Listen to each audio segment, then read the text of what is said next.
Good evening. We're waiting for one more board member. But for those in the audience that may not be aware, Mr. Greg Solomon, Mr. Solomon, will you wave at us, please? He's our coordinator of visual and performing arts, and he works with our outstanding visual and performing arts teachers to schedule student performances before each board meeting. So tonight, I'm going to turn it over to Mr. Solomon to introduce our special performer. Thank you, Dr. Locke. It is my pleasure to let you know about an amazing senior at Valley View High School.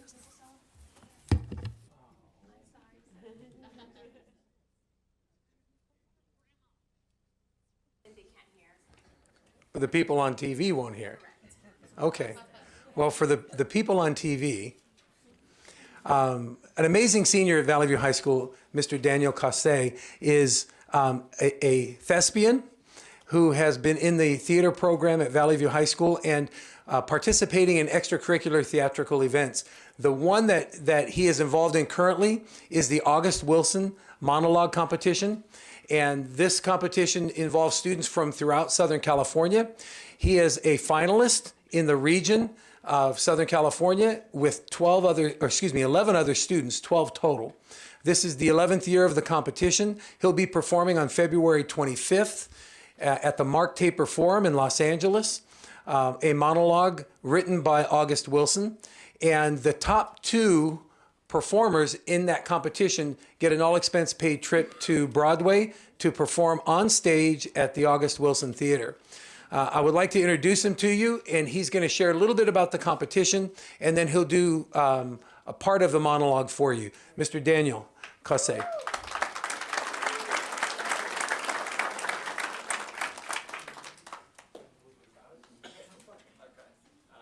good afternoon. Wait, how's it work? Good night, everyone. My name is Daniel Casse. I'm from Valley View High School, as Mr. Solomon said. I've been a part of the theater program at my school for 3 years. Daniel, can we have you use that? Okay. Sorry, man. I've been a part of my theater program at my school for 3 years, and I'd done this monologue competition a year before in my junior year, but the whole idea of a top 12, I didn't get into. I got into top 50, but I didn't get into perform at the Mark Taper Forum. For this year, I chose a monologue that really I felt connected with me on a deep emotional level, so it really resonates in the way in my own performance. This competition is a fantastic opportunity for all Southern California students. They have it regional throughout the United States, but it's the Los Angeles region, but I'm not from the Los Angeles region. I mean, all the LA kids are the top 12, but it's weird seeing a Reno Valley kid over there in LA. And yeah, it's a very fantastic opportunity for your children in high school to experience all that stuff. There's a lot of workshops that I've gone through in preparation for February 25th that's really gotten to help me understand my character and the performance that I'll be presenting on February 25th. Yeah. Can you do something for us? I'll present it. Before I do, there are some harsh language words. I will try my best to censor them, and if I do not, I will. No, yeah, I will. I've been practicing trying to edit it as to censor the language used in it. So you don't have to cover your ears, but here it comes. Okay.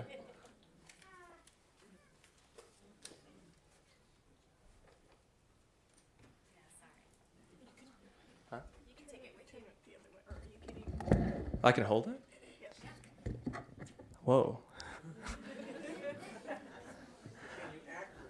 We'll see. I'll probably do this. Okay, so just to give context, my character, I'm talking to my son, who has been in jail for 40 years, and the whole idea is that I was disappointed in him, and now I finally see his face after 40 years, and it's this big confrontation.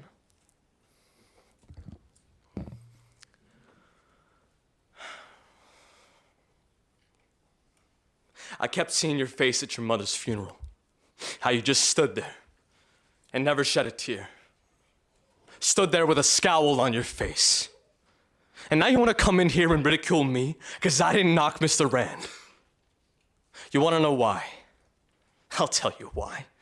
Because I had you crying to be fed, crying to have a roof over your head, to have clothes to wear to school and lunch money in your pocket. That's why. Because I had a family. I had responsibility. If I'd knocked him on his ass, you would have went hungry. You wouldn't have had clothes to wear to school or lunch money in your pocket. I'd done what I had to do. I swallowed my pride and let them mess over me. All this time saying, you got it coming, look out. He's gonna straighten it out. You're not gonna mess over him. He's gonna grow big and strong. I'm taking this so my son can stride through it like Daniel in the lion's den. Watch out for Becca's boy. And what I get, huh? You tell me. Tell me what I get. Tell me what I get. What I get, huh? Tell me.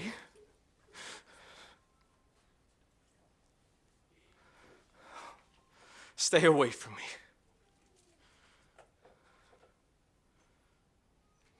What I get. You tell me. I get a murderer.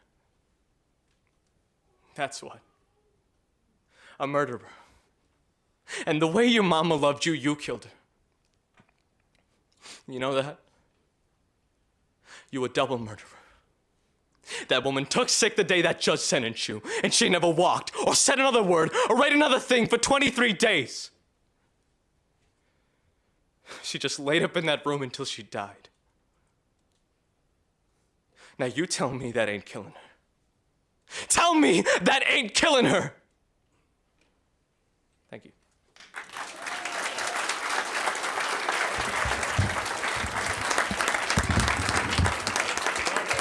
Have a wonderful night, everyone. I love you all. Daniel, before you leave, we can totally understand why you are advancing.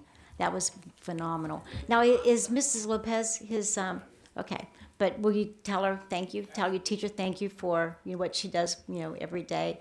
And thank you, Mr. Solomon. And Daniel, what an outstanding performance. Thank you. Let's give him a hand.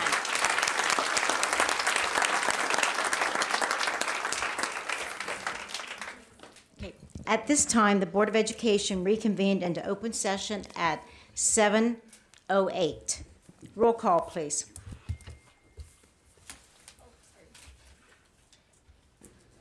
Marsh Mountain, Jasmine Correa, present. CJ Johnson, present. Jesus Holguin, present. Susan Smith, present.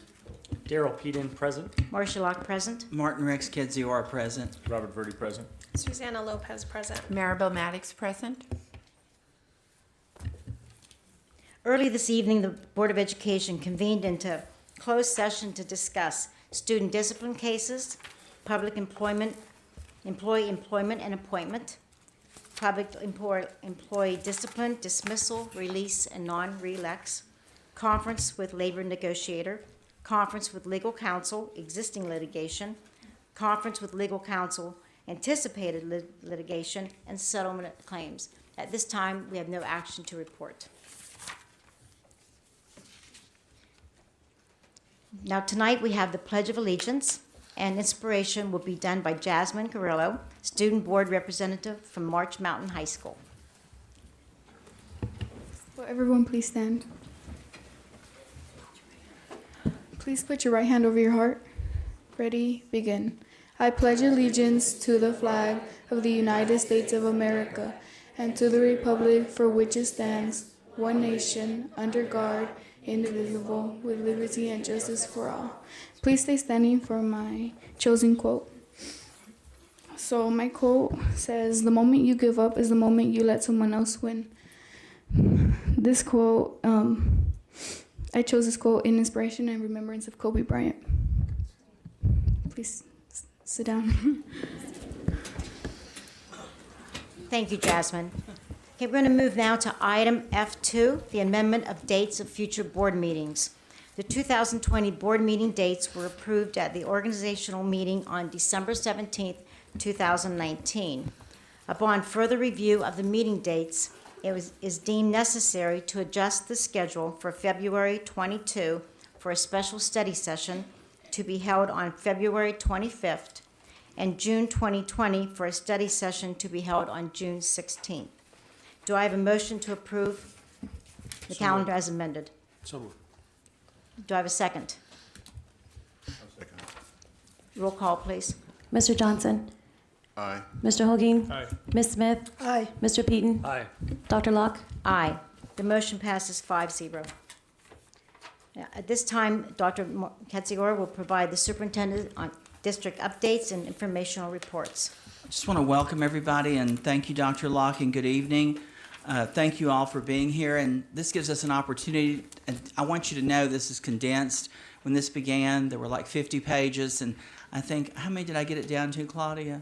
28. 28, you know, so I really worked to, but I'm telling you, I'm leaving out a lot of stuff, and you're going to say, what about me? I can see you out there, Donna Woods, you're going to say, what about me, you know? So I want you to know, one of the things our mission statement that we developed in 2014 was that we wanted all students to graduate from high school prepared for college or career.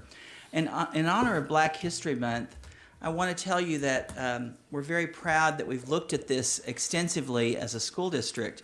And Moreno Valley Unified School District, the African American graduation rate is 91%, and that was a change of 6.3% from the previous year. The county is at 88.3%, and the state is at 76.8%.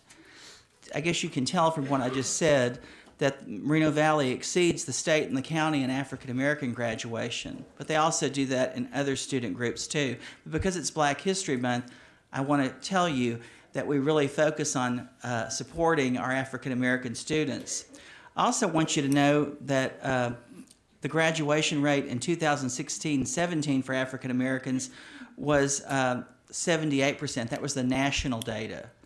So in Moreno Valley, it's 91%. Isn't that something? And then preparing students, Moreno Valley Unified School District, while we have a long way to go, we grew last year 4.18% in English language arts, and this is with African American students, and we grew 3.3% in mathematics. The county and the state only grew 1%. Sometimes 1.5%. We grew at a rate higher. I attribute that to all of the work that's being done here on equity and all of the work to bring resources to all students. We find that similar, we don't have an opportunity gap in our graduation rate among our student groups. And that's something that we're very proud of in our district, but especially here during Black History Month, I wanted to make you aware of that. On our 11 commitments, one of the things that we talked about today in the principals meeting was social emotional, and tonight I'm going to recognize two people that have, well, not just two. How many is there? Yeah, this is a football team that's here with us. They're the Moreno Valley Falcons. Are you all here? Okay. Now, I want y'all to act like a football team and get up here, you know. I'm not throwing you a football, but come on up here. Yeah.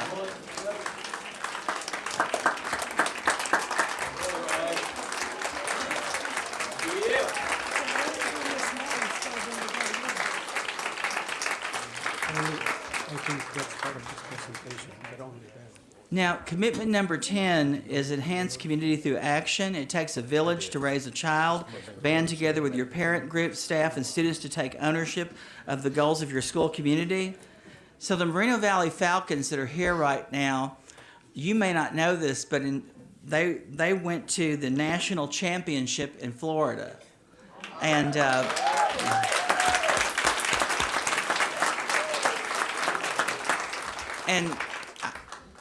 I don't know which one are you, who's in charge? Yeah. So, because you're not who I spoke with, I guess. What's your name? My name is Sean Clark. Sean, do you want to go say something about what this team did? I mean, could you talk into the... Yeah, we got our speaker right here. Oh, you do? Okay. This is our speaker, Coach Squeak. Okay. All right. I spoke to somebody who helped organize this, but yeah. Thank you.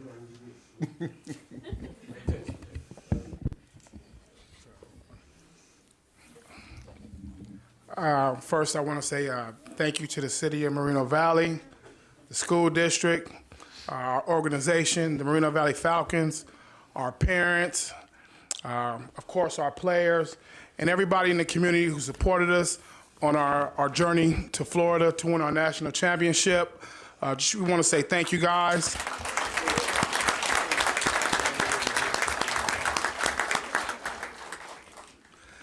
Okay, you guys want to know what we did? Well, we started off in the summertime, getting our guys prepared for our football season. We started off, we won our league championship. We went on and went to San Diego and won our regional championship. And then we went on to Florida, to Kissimmee, and started on our journey to our national championship. We had to play 3 games. It was a long, hard-fought journey.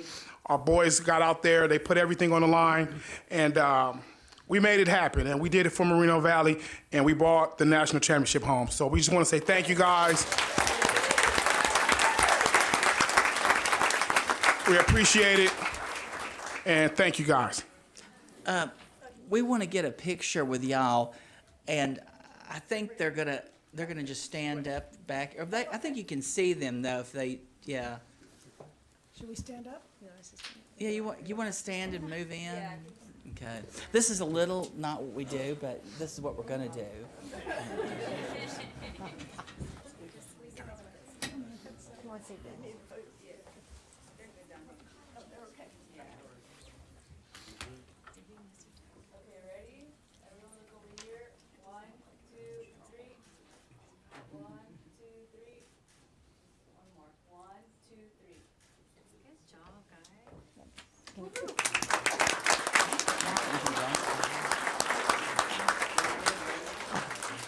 On behalf of the school board, we want to thank you for coming tonight, and we want to thank the adults and the coaches for putting in the time for these, young students. We need more of this in the community, so we thank you.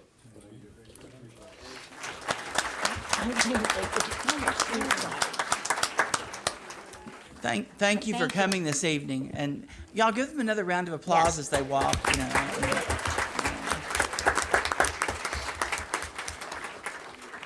I appreciate all of you coming tonight and being here with us, and thank you for representing our city and our community. Isn't that neat, Miss Swanson? Yeah, you don't live here, but isn't that something? I mean, you got a house here. That's right.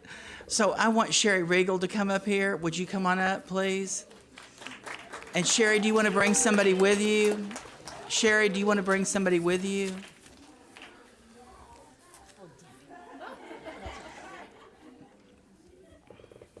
So, I'm sorry. So, Ms. Lopez wrote me an email one day, and I read this, and I want you to know that how just fortunate I feel that you're an employee here, because commitment number 5 is intend to be successful and collaborative. Utilize your professional learning communities. Continue to practice teamwork to solve problems in a successful manner.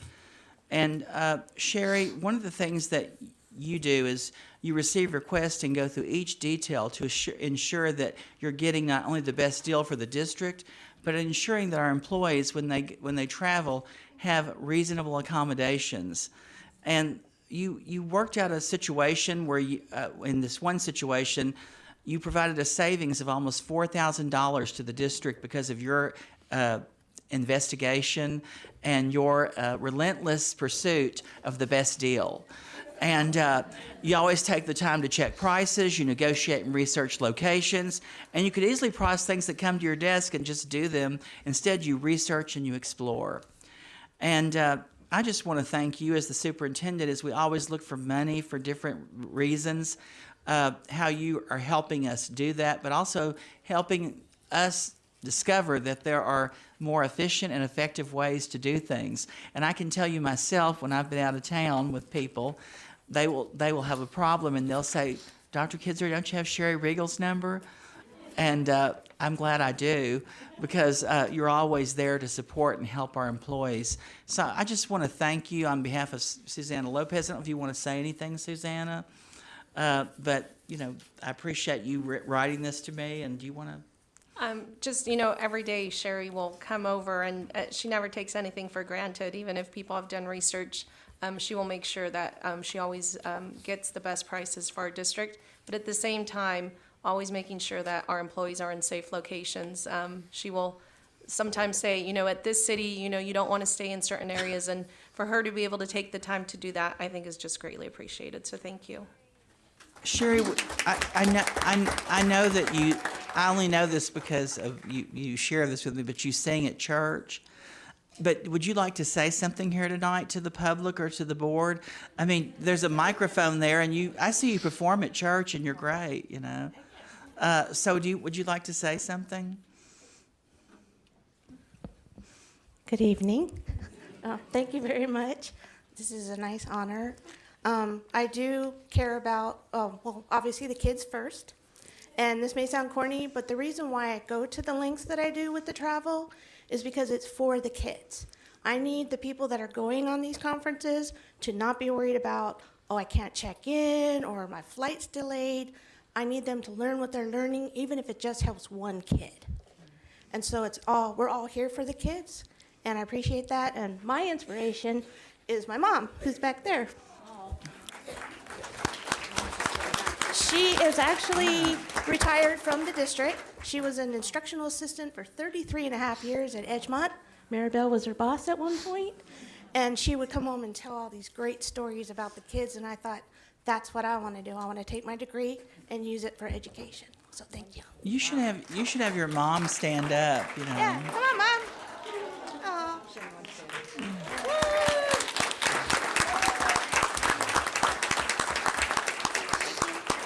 Congratulations, and thank you very much for what you do, serving us with excellence on purpose and helping us to shine brighter. Thank you so much. Thank you, everybody. Thank you.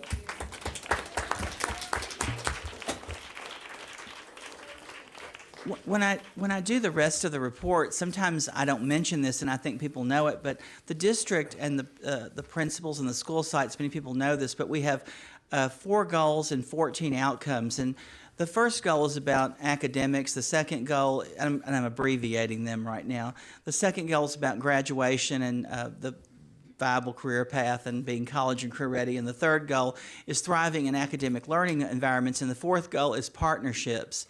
So in each of these slides, you'll see a goal attached to it, because everything that we do is connected to a goal. And we are achieving those goals, and this report demonstrates that. So I just wanted you to be aware of that. So California Distinguished School, I see Wade Hamilton out there, one of 9 schools in Riverside County. This is huge. Last night we were there at Disneyland, and so Wade, I see Lizbeth by you. Is Miss Neri back there with you? Okay, but yeah, there I see. Okay, but congratulations to Northridge, and we're very proud of you. Yeah. And then on Saturday, we had a Black History Parade, and I want you to know we were very represented of our own Moreno Valley Unified School District. Even though we had another competing event in the district, we still had people that went to both and did both of them. And we're very proud of the Junior Black Achievers and the Black Student Unions at our schools that helped participate and help make this parade a success. And then our Hearts United campaign, our next meeting, and I see Dr. Sheffield in here. Dr. Sheffield, you want to raise your hand?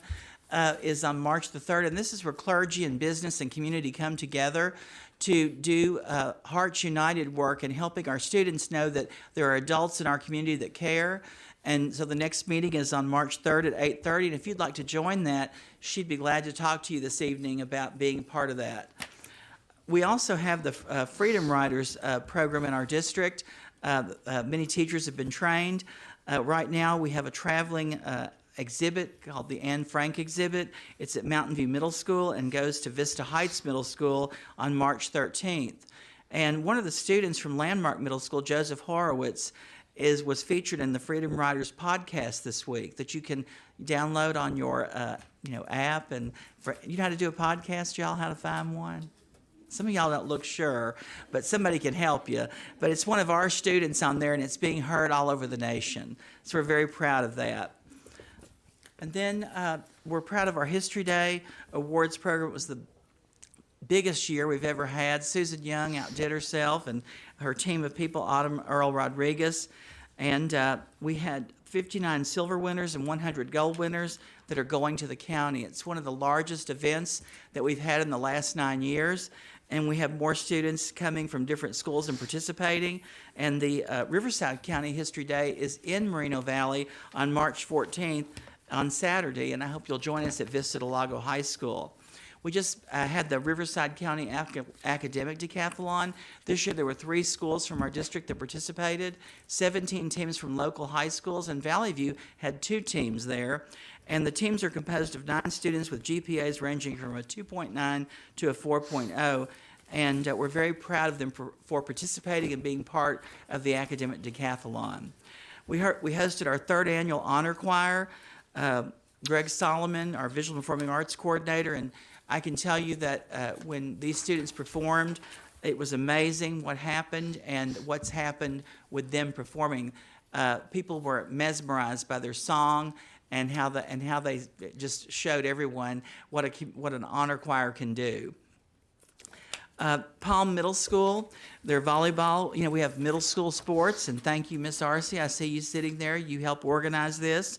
And so we want to congratulate our Palm Middle School Puma Girls volleyball team on winning the 2019-20 school year championship. And the next sport is flag football, which begins on February 16th through March 15th. And we're looking forward to students signing up for this and being part of this. Sometimes people don't know about this because it's newer. We haven't always had it, but we're very proud to offer that to our students. Sunnymead Middle School, I want you to have an amazing dance team. Have you ever seen them dance? I see Mr. Carson here from Sunnymead Middle School. First place in modern dance this last Saturday, first place in contemporary dance, and first place in hip-hop dance and high score, most spirited and division winner banner. That's the Sharp division winners. And a lot of those students go on to dance at our high schools. We're very proud of their accomplishment. Valley View High School, is Miss Johnson here, the principal? Okay, there you are. Some of y'all aren't hollering for your school. Ben, you could holler if you want to for Sunnymead Middle. But the Madrigal Choir went out of state this weekend, and they performed at the Arizona University Jazz Madrigal Choir Festival in Flagstaff, Arizona. Over 100 choirs performed and 10 different musical aspects. And Valley View's done the best that it ever did. Isn't that right, Miss Johnson? And they received a superior rating in all 10, received a 3.91 out of a 4.0 scale out of 100 choirs. Isn't that amazing? And those kids were texting and telling us this when they got back. We had a STEAM Expo on this past Saturday. And I want you to know this is the number that we had registered. There were 1,125 people there. Now, we believe there were more people than that. Walk-ins, it was like 2,000 people. One of the best events we've ever had in our district. And Donna Woods, wouldn't you agree? Yeah, I mean, it's simply amazing. So I have a short video to show you about this. So in case you weren't there, and we want you to come next year.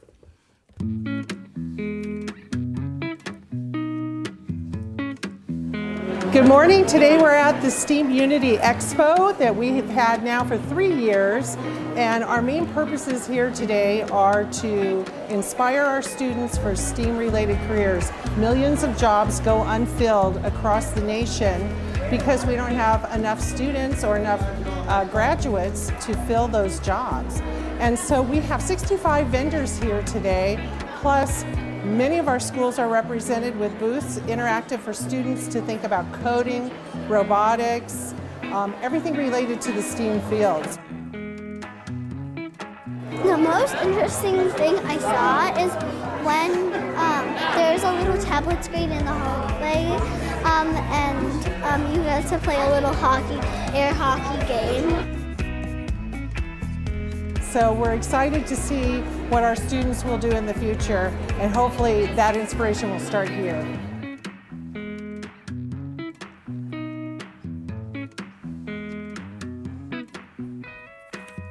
Dr. Sheffield, you helped organize that. Aren't you excited to see that? Thank you. Congratulations.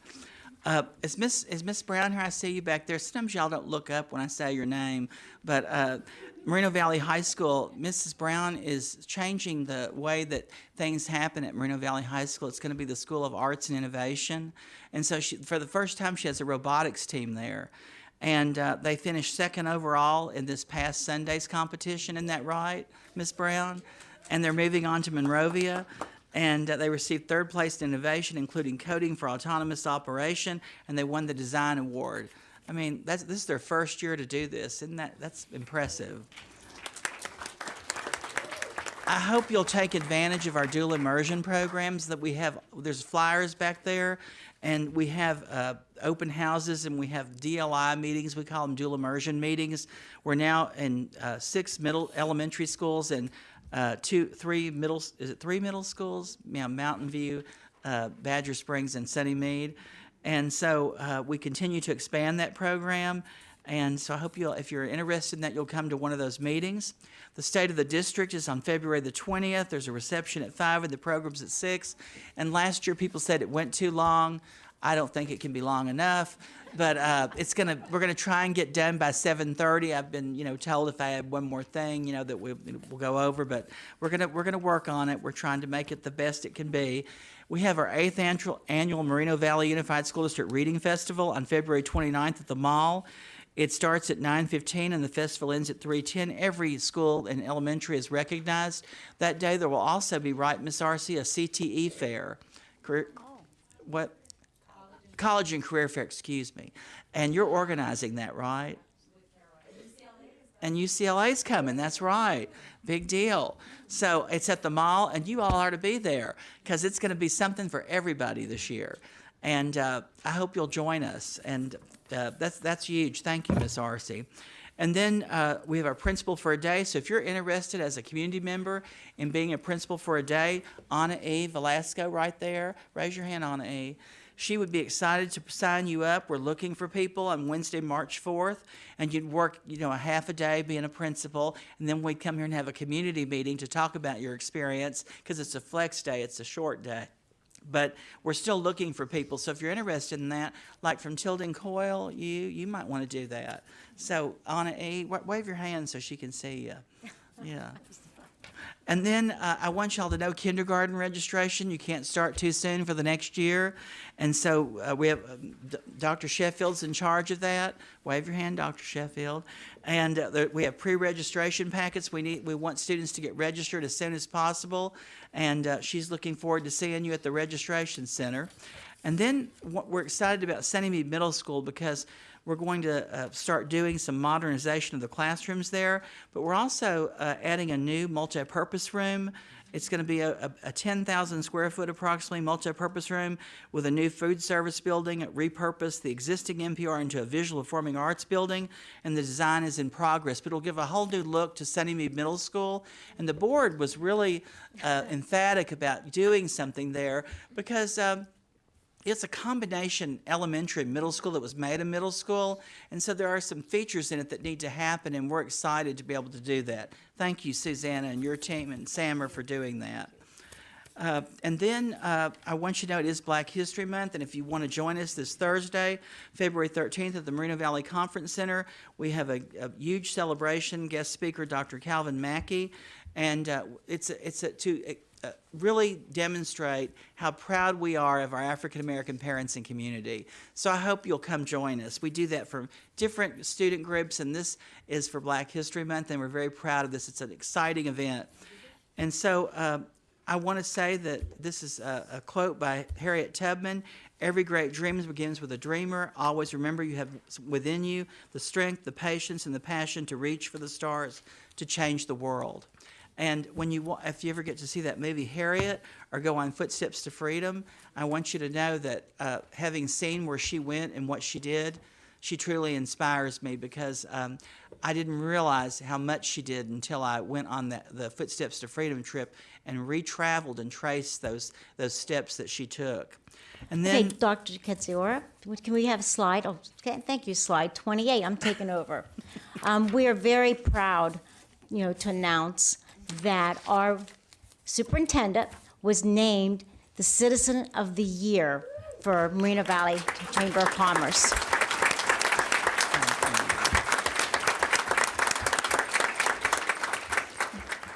to us, we know what he does. He lives for this district. He works 24/7. He is about kids. So to see him get recognized, by the Chamber of Commerce means a lot. So let's give him another hand, please. Thank you. That wasn't in there when I did it.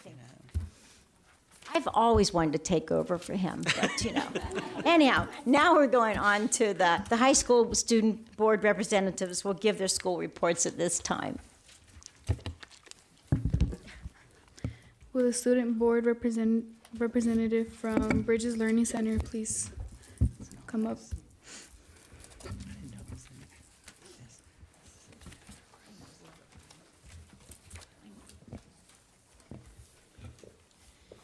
Good evening, board members, Dr. Ketziora, members of the cabinet, and the community of Moreno Valley.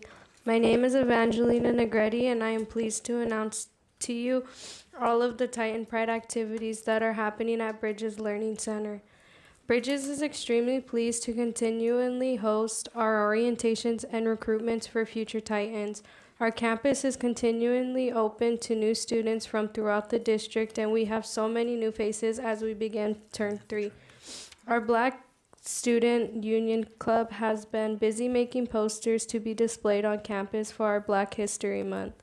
We are also including a motivational quote of the day in our morning announcements from leaders in the Black community each day in the month of February.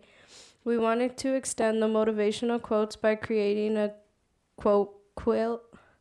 Our BSU and English departments are having students create a quote quilt, and it will be displayed in the front office. We also had students celebrate the month by attending the Black History Parade in Riverside the past weekend, and are planning a talent show on February 21st, showcasing our most amazing and talented students. We started Counselor Week by welcoming our new counselor, Retanya Rodriguez. Ms. Rodriguez has been on Bridges Learning Center site for many years, and now we will have her working with our Bayside students. Ms. Rodriguez not only helps with calculating our credits for graduation, but she also offers her advice for college and career goals to keep us on the right educational path. The counselors at the site continue to work with students in planning short-term and long-term goals. As March 2nd, 2020 is fast approaching, our counselors are busy helping students submit their financial aid applications to be eligible for free money for post-high school education. These are some of the wonderful opportunities we have at Bridges. Our school is a small community, and to us feels like a second family. I thank you for the opportunity to share. I thank you for caring about our school. Most importantly, I thank you for this opportunity for myself to gain public speaking experience. Have a great evening, everyone. Thank you for your attendance. This includes my report. Thank you for your time. Is there any questions? Thank you so much. Will the school board representative from Canyon Springs High School please come forward?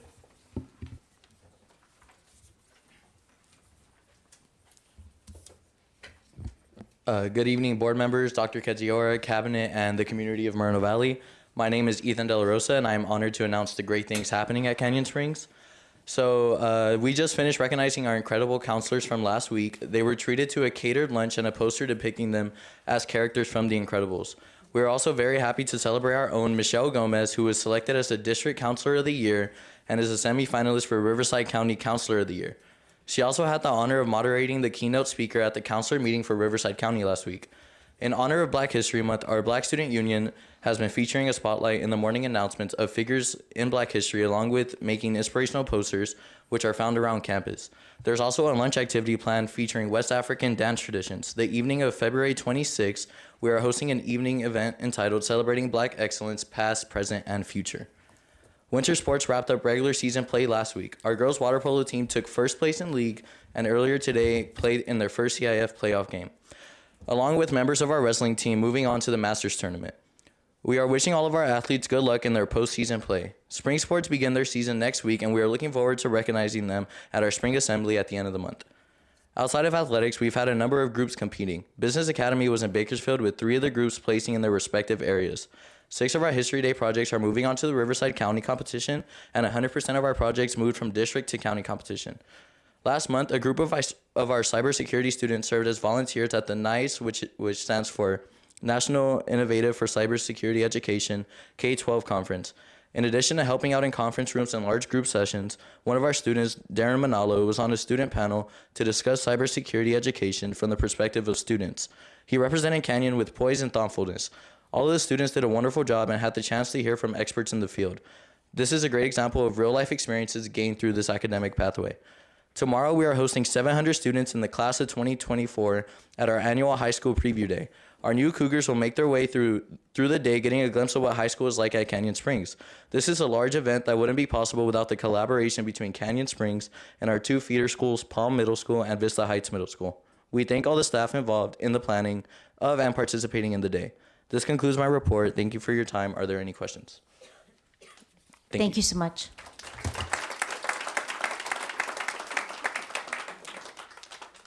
Will the school board representative of Moreno Valley High School please come forward?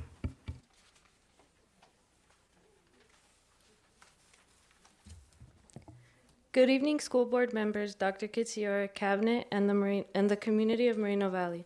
I'm Amy Escobar, the Vice President of ASB at Moreno Valley High School, and I'm here to share the exciting and wonderful events happening at our school.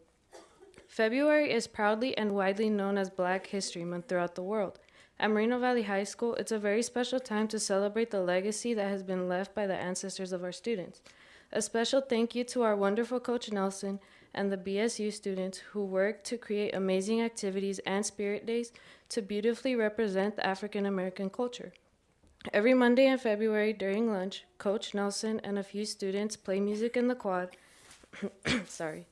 and share the African American culture with our students in our daily announcements. They also had events such as a Motown celebration, a millennial takeover, and over the weekend participated in the Black History Parade in Riverside. We will be celebrating African American students who demonstrate academic excellence on February 19th. The upcoming events BSU has in store for the students on campus are that on the 21st of this month, there will be an Underground Railroad presentation. Also, there will be a Black History Program night from 6 to 8 p.m. on the 26th. BSU is also hosting the Spirit Week from the 24th through the 28th. BSU has set up days such as Pan-African Flag Color Day, where students wear red, black, and green, Kobe Bryant Day, Black Icon Day, Black Meme Day, and African Fashion Day. On the 28th, there will also be a lunch assembly hosted by Coach Nelson and the BSU students. Last week, we showed appreciation for our counselors by treating them to a lunch, and students wrote letters of appreciation to express their gratitude towards their counselor and thank them for everything they have done. Student Gianna Leiter performed with the honor band at the Richards Center for the Arts in Palm Springs. Elijah Kelsey was recognized as the Press Enterprise Player of the Year.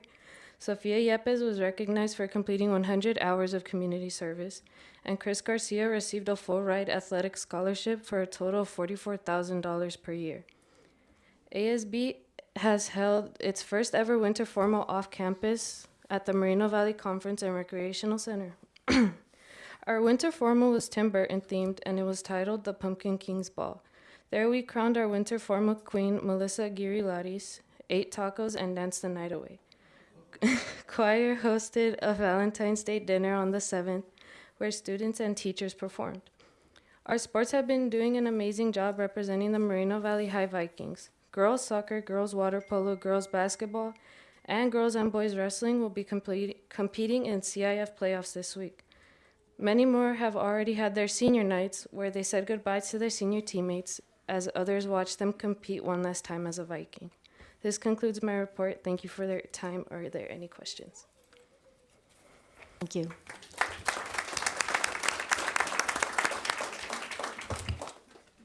School board representative of Valley View High School, please come forward.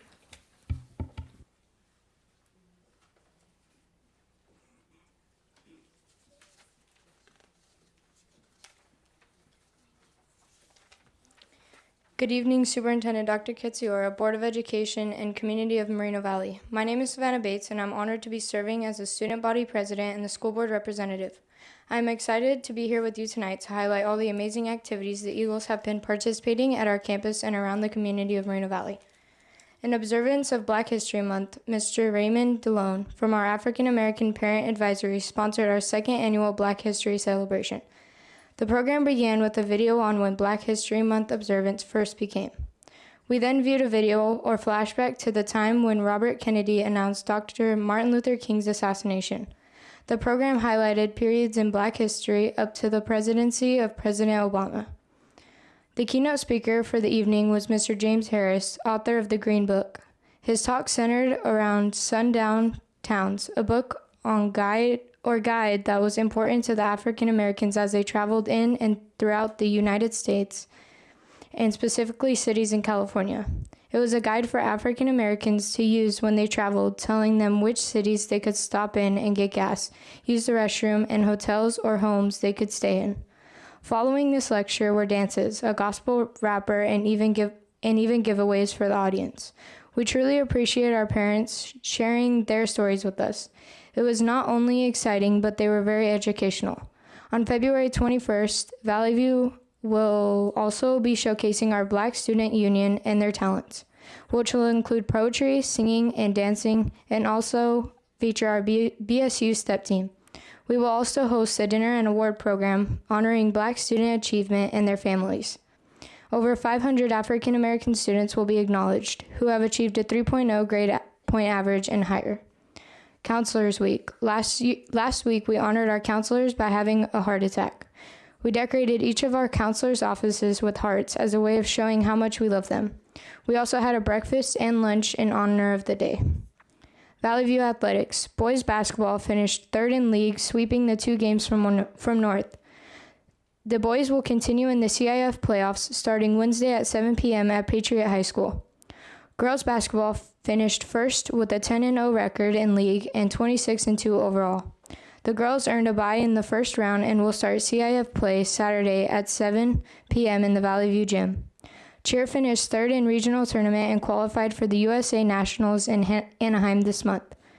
Boys soccer finished an exciting league season with a 4-1 victory over Pauley, placing them second in league with a 5-1-2 record in league and a 14-3-4 overall. They will start the playoffs at home on Wednesday at 5 p.m. versus La Sierra. Girls soccer finished league placing in third place after finishing a 10-6-4 for the season. They will be playing in the wild card round of CIF tonight at Valley View versus Walnut, which they took the win 4-0.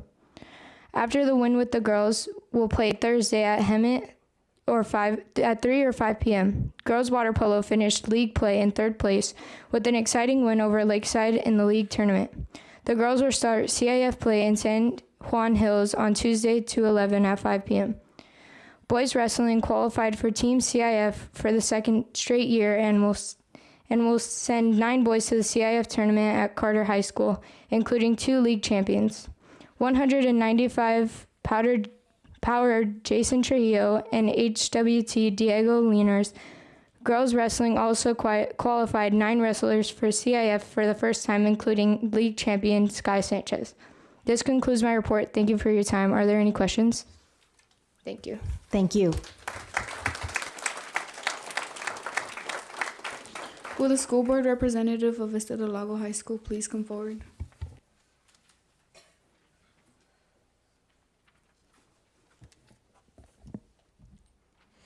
Good evening, school board members, Superintendent Dr. Kenziora, teachers, parents, students, and community. My name is Ashish Palike. I'm an ASB member representing Vista del Lago High School. I'm here tonight to bring you exciting news from our campus. As we continue the school year, we remain focused on developing our Raven values of R for respect, A for achieve, V for value, E for engage, N for never give up, and S for succeed, as well as our school motto to take care of yourself, take care of each other, and take care of the school. To highlight Black History Month, Vista del Lago has many activities, celebrations, and informational opportunities for our students and the Vista del Lago community. Currently, in our A-Wing hallway, we have a multitude of posters recognizing the accomplishments of African American scholars, athletes, and humanitarians. Every morning during the announcements, we announce notable African Americans with a brief biographical background for their contributions to the advancement of our culture and country. We will hold lunchtime trivia activities where students can win prizes for correctly answering trivia questions. A field trip is also in the works to Cal State San Bernardino, with our tour guides being Raven alumni. On February 19th, during second and third periods, we'll be hosting a roundtable discussion on the theme Preventing the School Pipeline to Prison for Students of Color Through College and Career Readiness.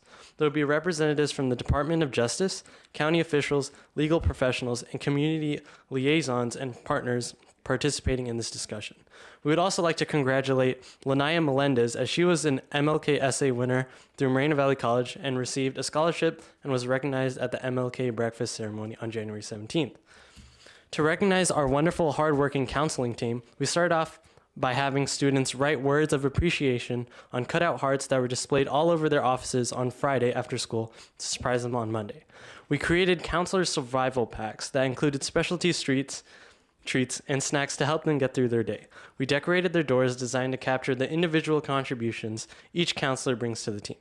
We held a Friday fiesta catered with delicious food and cake and a signed personalized banner from avid students thanking them for their consistent support and guidance. On to sports.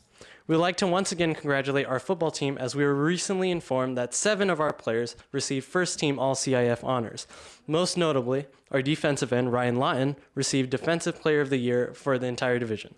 Our winter sports teams were successful during their season, with our girls basketball team placing 3rd in the league, giving them a CIF berth. Girls soccer also placed 3rd in their league and also went to CIF. Boys soccer placing 4th and will be participating in the playoffs for the first time in 4 years. Our boys basketball team started their rebuilding process with a young starting lineup of 3 freshmen and 1 sophomore, ending with a record of 6-19-1. And our girls and boys wrestling teams had very successful seasons, as all 7 of our girls qualified for CIF, 7 out of 9 of our boys qualified for CIF, and we had our first boys and girls league champion. Congratulations to Lanaya Melendez, the same Lanaya mentioned above, who was our female league champion, and Jesse Garcia, who was our male league champion. Good luck to all of our teams as they head into CIF. We know they'll make us proud. This concludes my report for this evening. Are there any questions? Thank you.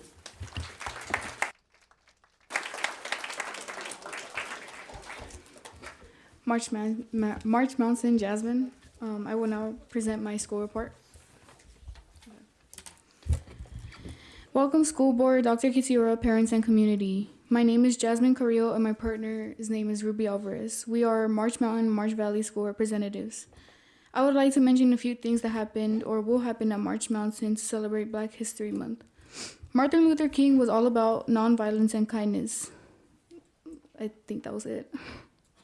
Beginning February 10th, our campus will start the week with kindness announcements and a kindness lunchtime activity. The lunchtime activity will consist of Great Kindness Challenge, which will have students complete a checklist of kindness activities. On February 11th, students will receive kindness conversation starters and will have kindness conversations with their peers. Also today, we had freedom riders come in to talk to our peer leadership, which I think was very inspiring. All I can say is tears were shed, but it was very powerful. February 12th, kindness grants will be delivered to students during their advisory period. We're going to make sure that every student on campus is going to get a Valentine's Day card because we don't want anyone to feel left out. Also, finishing on the week of the 13th, March will host a school-wide pep rally and have a free hugs booth set up during lunch. We would like to thank Martin Luther King Jr. for reminding us to be kind to one another.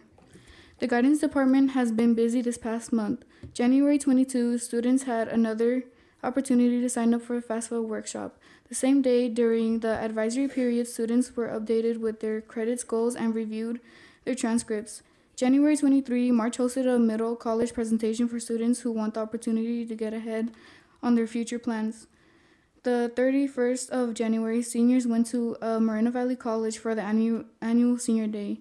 They experienced a little bit of college life and were able to gain invaluable information concerning Moreno Valley College. Another group of students that same day went to the DARE conference in Riverside. Last week on February 5th, students started and many completed the California Healthy Kids Survey. Again, during the advisory period, students started and completed their CCGI milestones. Thank you, Guidance Department, for providing information for our future. We would also like to remind you of our school motto, which is pause, persevering mindset, always respectful, willingly responsible, and safety conscious. This concludes my report. Thank you for your time. Are there any questions? Okay. Thank you. Remember to spread love this weekend. Okay, on behalf of my colleagues, I want to thank the high school representatives. Thank you for sharing your information. And I know that we probably especially enjoyed hearing about the activities you're doing to celebrate Black History Month, and also the many ways that you acknowledged our counselors, because they do work hard and they make a difference. So I'm sure they appreciated that. Thank you.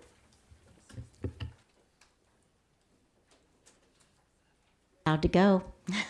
Or you can stay.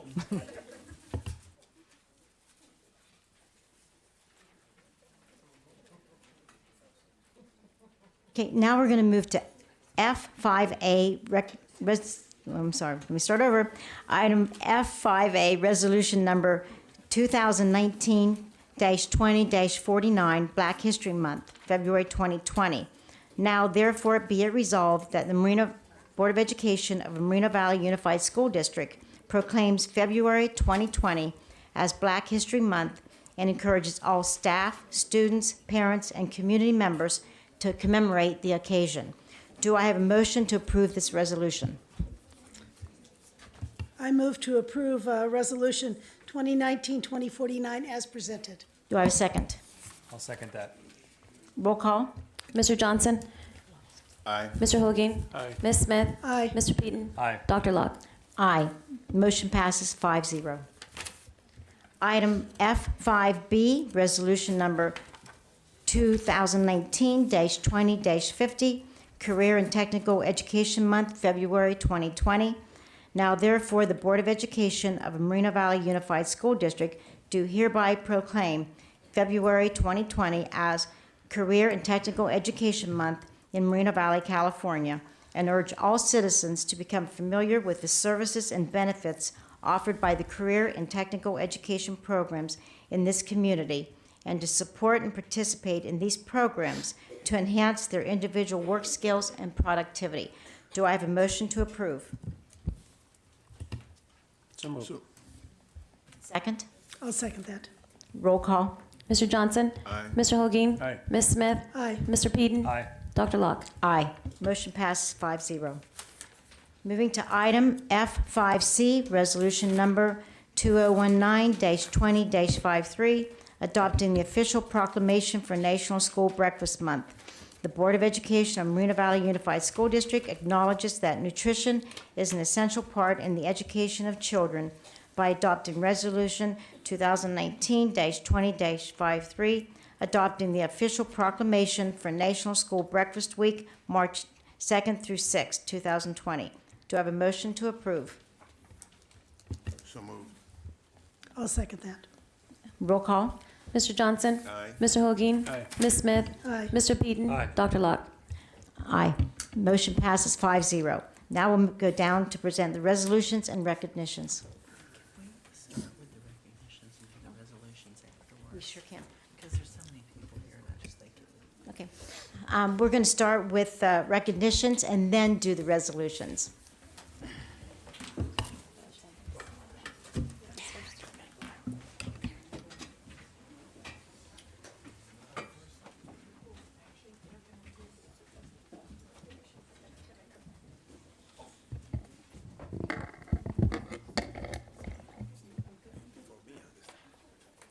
Good evening.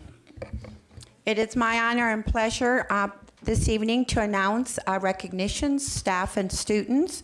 We're going to start with our attendance recognitions. I'm going to ask Dr. Sheffield to please come on up and assist as we recognize the schools with the highest ADA, which stands for average daily attendance. I think you know it's important for our students to come to school every day so they can learn, but at the same time reduce the chronic absenteeism rate.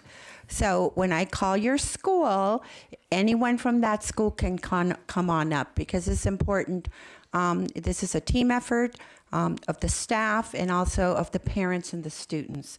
So let's start with our elementary site, and this is for the month of January with the highest ADA with a 95.7. It's Northridge in the house.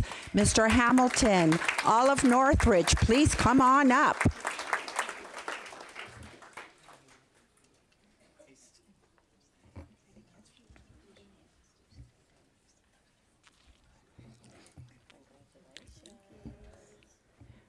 For middle school, we're going to acknowledge Vista Heights Middle School with a 95.5 ADA attendance. I see Mr. Hassan.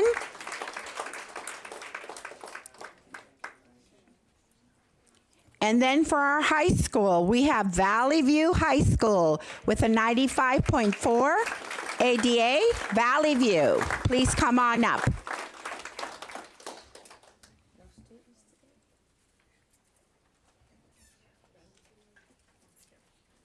Can we have a hand for the schools with the highest ADA for last month and low chronic absenteeism?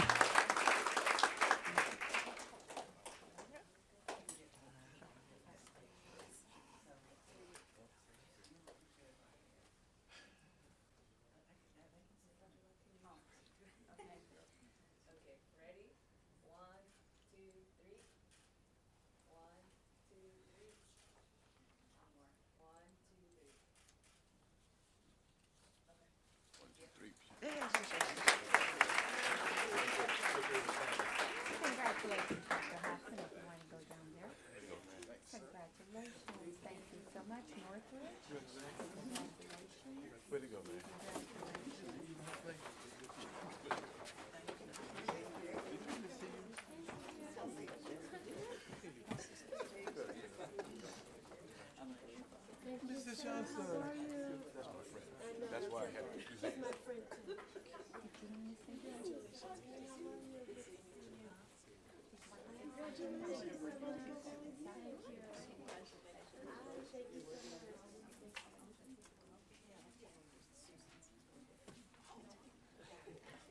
I'd like to invite now Ana Montejano and Victor Gutierrez, 7th grade students from Landmark. I see Mr. Rafael Garcia, their principal. If you could come on up, please.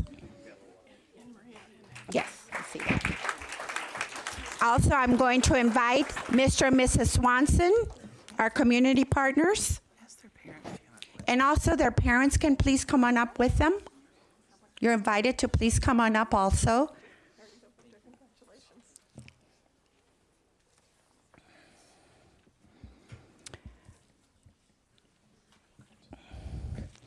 Ana and Victor are being acknowledged for a special recognition from our superintendent, Dr. Kitsura. These students embody the example of true leadership, leaders who stand out by nature and their commitment and integrity of their character. They illustrate our motto in our district, which is excellence on purpose and shining brighter. And what does all that mean? I'm going to ask Dr. Kitsura to come and say just a few words on what this means. It's very, very special. Well, sometimes we don't know if students know what to do, but I can tell you, when I was having a very challenging evening, and many of you may have seen it on TV, Ana, who I met last year singing the national anthem at our State of the District, we had, I mean, she's like a connection, you know, like she, you know, likes me, you know, she wants to protect me. So when I was having this, you know, walking in this parking lot with some deputies, she ran up to me and she said, Dr. Kitsura, I'm going to protect you. I'm going to take care of you. And I said, where is your mother? And she said, she's over there, and she told me to come up here. And, you know, I didn't know what was going to happen that evening, but I do know this. None of the other adults ran up to help me, but the children did. And so I can tell you this, that my relationships with students is one of the most impactful things that I have, but also that they give to me and I give to them.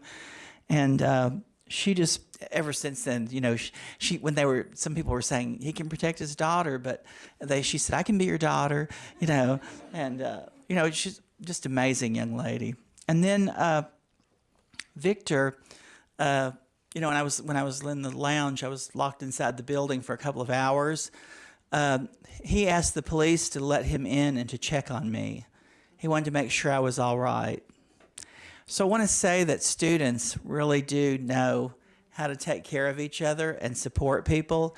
And I wanted to honor them this evening because they demonstrate what it means to have excellence on purpose and shine brighter, but also the 11 commitments that many of the adults sometimes don't display in our own community, but these children did that evening. And Anna said she didn't need a bicycle because something happened to hers, didn't it? You told me it did. But she said, I don't really need one, Dr. Kedziora. That's the kind of little girl she is. She's not a little girl. She's in 7th grade. And she can sing like Celine Dion. But, well, she will. But not tonight, you know. She's not prepared. She's surprised this evening. And then Victor is a statesman. He's going to be a senator or a president. You know, he knows how to, you know, work with people and just demonstrates real abilities. And I just want you to know we're very honored to have 2 such students, but we have so many students that are just like this. So you represent all the things that are wonderful about our school district. Thank you. And your families, too.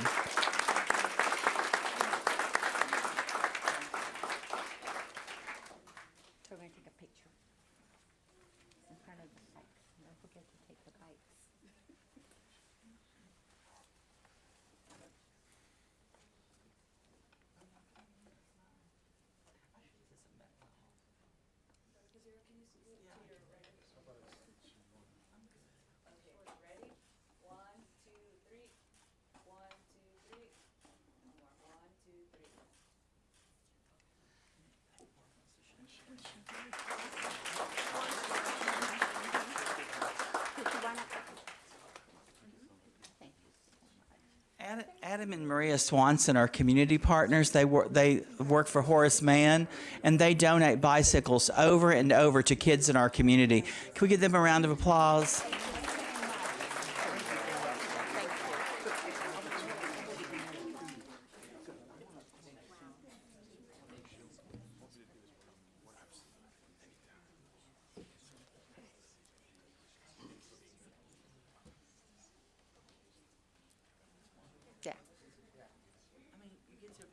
You don't have to. It's okay. Take it. Yes, that's the boys. Yes. Yes. Yes. You don't have to write it out. Like, here you go. Congratulations. Thank you. Thank you. We are now going to acknowledge academic excellence. What does that look like? We're going to acknowledge the students in 7th and 8th grades that got a perfect score. You heard right, a perfect score in English language arts on their CASP test, which is state testing that happens in the spring. So as I announce the students and we congratulate them, if their principals are here or any staff that's here to support them, please join them in this acknowledgement. We're going to start, and students, I'm going to try really hard to say your name correctly because I think that's important. But if I don't, please feel free to come and say your name because that's how important you are tonight. So let's start with Hannah Pham from Mountain View Middle School. Mr. Black, are you in the house? Hannah.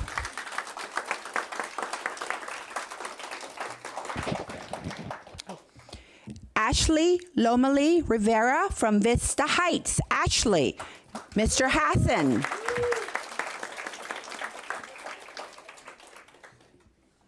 Dayden Perez from Palm Middle School. Dayden. And I see Mr. Payton, assistant principal from Palm. Daniel Christensen, Landmark Middle School. Mr. Garcia, come on back. I see Daniel's here tonight. Congratulations. Mr. Black, you have another student, Saul Navarro. Saul, please come on up. We have Rebecca Lopez from Badger Springs Middle School. And Rebecca, I hear, could not make it, but we'll congratulate her. Emily Falcon from Landmark. Mr. Garcia, make room for another student. Mr. Black, do not go anywhere. Darla Tucker, Mountain View Middle School.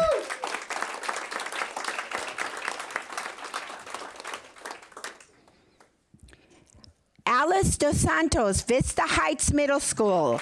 Alice, congratulations.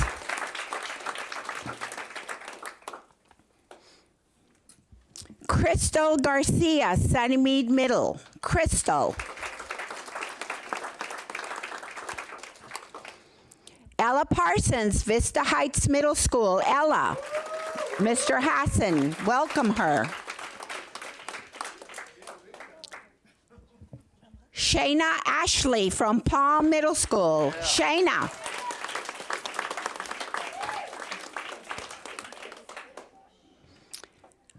Shania Mahan from Sunnymead Middle School. Is she here? Congratulations. And Ruby Montes de Oca from Vista Heights.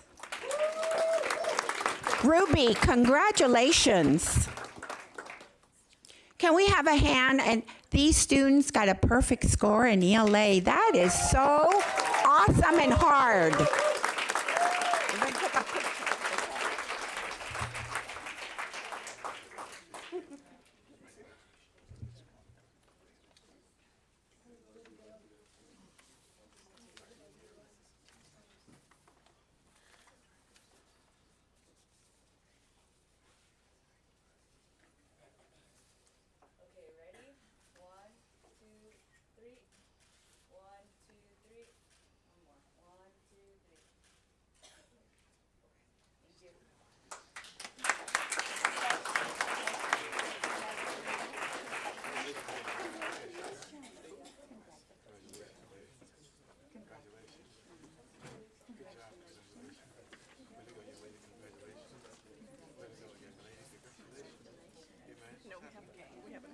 And then we have all the resolutions. Yeah, one more.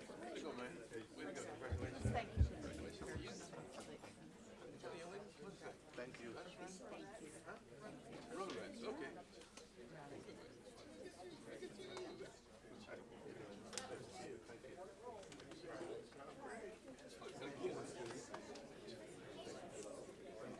Are they here? Yeah, well, one of the teachers, but the principal should be here, and Jennifer Adcock. Thank you. Well, I already let them in, so they're coming.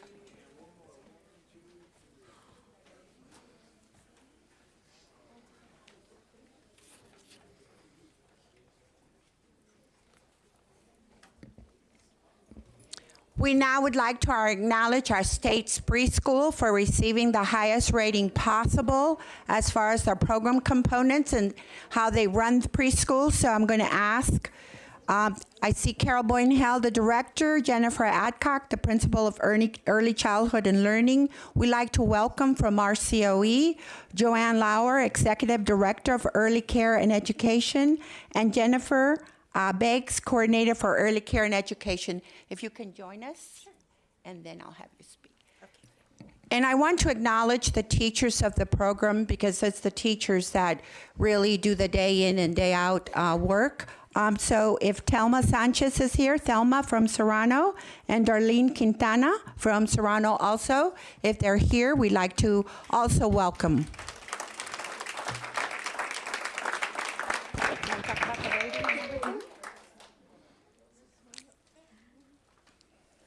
Stand right in. We're going to go ahead and explain what this rating 5 is, and I'm going to ask the RCOE staff to do a little bit of the explanation of what that means. Good evening, board, parents, students, and community members, thank you for having us here this evening. I'm Jennifer Beggs. I'm a coordinator with Riverside County Office of Education. Joanne Lauer, unfortunately, was unable to be with us this evening. She had a family emergency.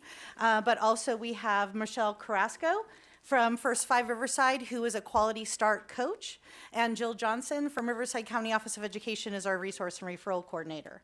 So to give you a little explanation about what Quality Rating Improvement System is, and Riverside County's Quality Rating Improvement System is called Quality Start Riverside County. This is an opportunity for us to go out and look at the quality services that are being provided to our youngest learners in our community. So we go out and we visit these programs and we impede on their day and we make their teachers a little nervous, and we go in and we check some things at the program. So we rate areas such as the teacher's qualifications, the director's qualifications, the way they do their curriculum planning to meet the needs of the students. We also look at the environments being the best environments for the students. And then really importantly, we look at the adult-child interactions to make sure that the environment is a warm, caring, and safe place for children where they learn to communicate and they learn to problem solve. We look at the ratios to make sure there are enough adults to students in the room, but really, you should be very proud of what's going on in Moreno Valley. Not only do we have 2 Tier 5 programs from last year, 2 of their programs were also Tier 4, which is also a very high rating. Between the 4 programs last year, they did earn over $56,000 in awards to support the programs, to buy more materials, to help support the instructional staff and the students in the classroom. But we're here tonight to honor the 2 sites that received Tier 5, which is the highest rating that you can receive in Quality Start and within QRS. And so first we have Seneca Elementary, their state preschool.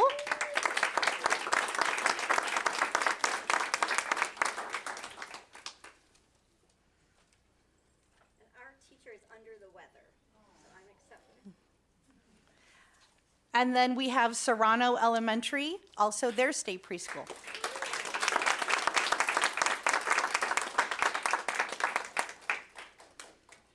So we just want to congratulate you and say you are doing wonderful things for our students, getting them ready for kindergarten and for success in school, as well as preparing for college and the workforce. So thank you very much.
Okay, thank you.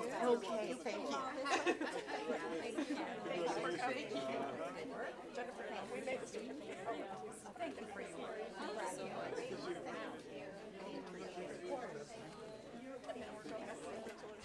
Oh, I like the way you did that. Yes, All right. hard act to follow.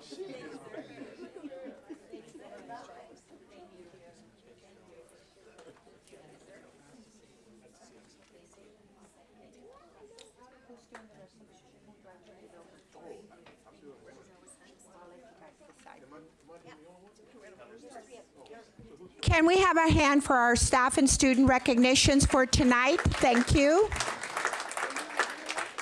And now I'm going to turn it over to Mr. Johnson for one of our resolutions that was just board adopted. So, Mr. Johnson.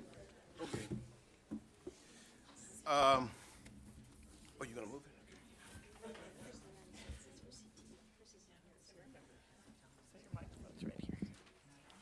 it? I'm going to ask a couple of people to come up.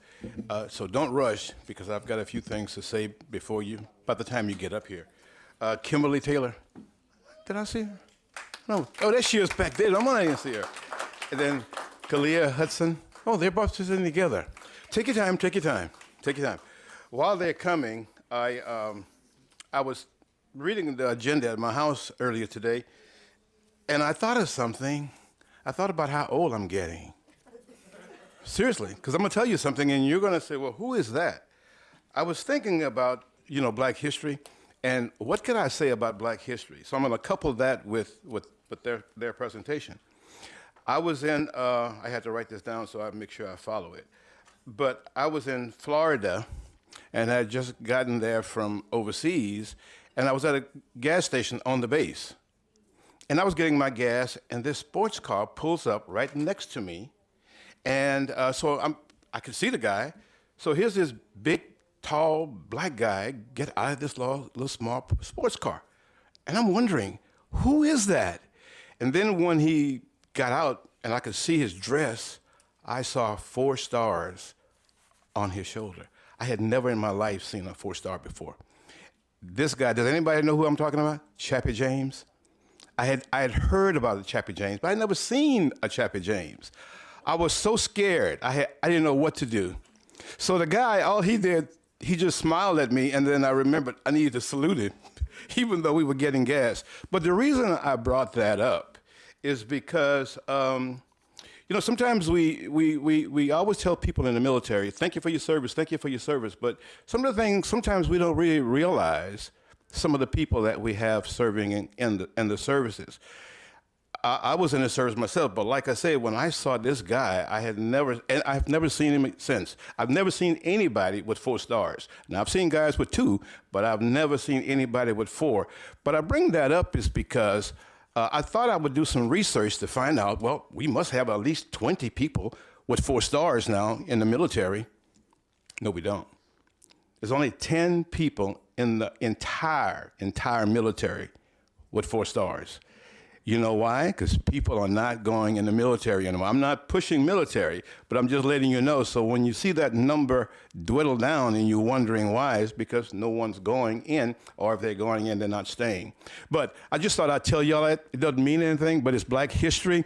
I had a chance to meet a 4-star general, and I was so scared. Like I told you, he saluted me first, and then I saluted him. So I just wanted to make sure I told you you guys had on my time. So moving on with our Black history, I've got 2. You thought I had more to say? That's it. I don't have any more to say about that. I told you I just met him one time, so I don't know anything about him except what I read. Oh, I will say this too. His dad was also the first African-American 2-star general, I believe. And I've already told you that we only have 10 in the military today. So when you go back and you talk to kids about being in the military, tell them, go to college, get your degree, become an officer, and become a 5-star. All right, Black History Month, February 20. Black History Month in February celebrates the contributions that African Americans, just like Chappie James, have made to American history in their struggles for freedom and equality. So having only 10, that's not good. And deepens our understanding of our nation's history. African American history reflects a determined spirit of perseverance and cultural pride in its struggle to equally share the opportunities of a nation founded upon the principles of freedom and liberty for all people. Now, we believe all of our students should understand the common humanity underlying all people, to develop pride in his or her own identity and their heritage. And that's why I said that we need more generals. And to understand, respect, and accept the identity and heritage of others. Now tonight I am proud to announce that the Board of Education of Moreno Valley Unified School District acknowledges the significance of this month and encourages all staff, students, parents, and community members to commemorate the month of February as Black History Month. And don't forget Chappie James. Google him. So with that, I want to Come on over here. You don't be scared of me. Come on over here. Gee whiz. This is my girl right here. She acts like she's scared of me. Okay, so I want to present this one to you. And then, thank you. Now you can come over here too now. Oh, Blake, you know I love you too. Here you go. There's three. I don't know why we have three. Okay. Thank you. Right, so,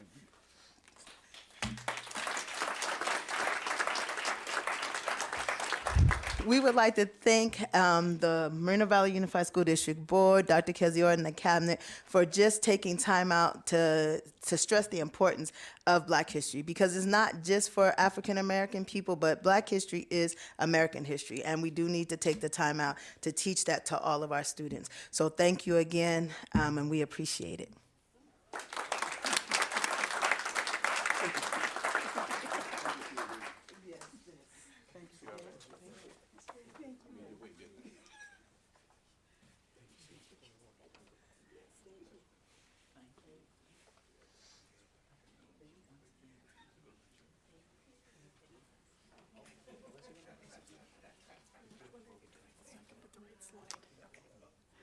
All right, our next resolution is for National School Breakfast Week. Could I have Craig Pulsifer, a nutritionist, and Kimmy Brown, nutritionist assistant 2, please come forward.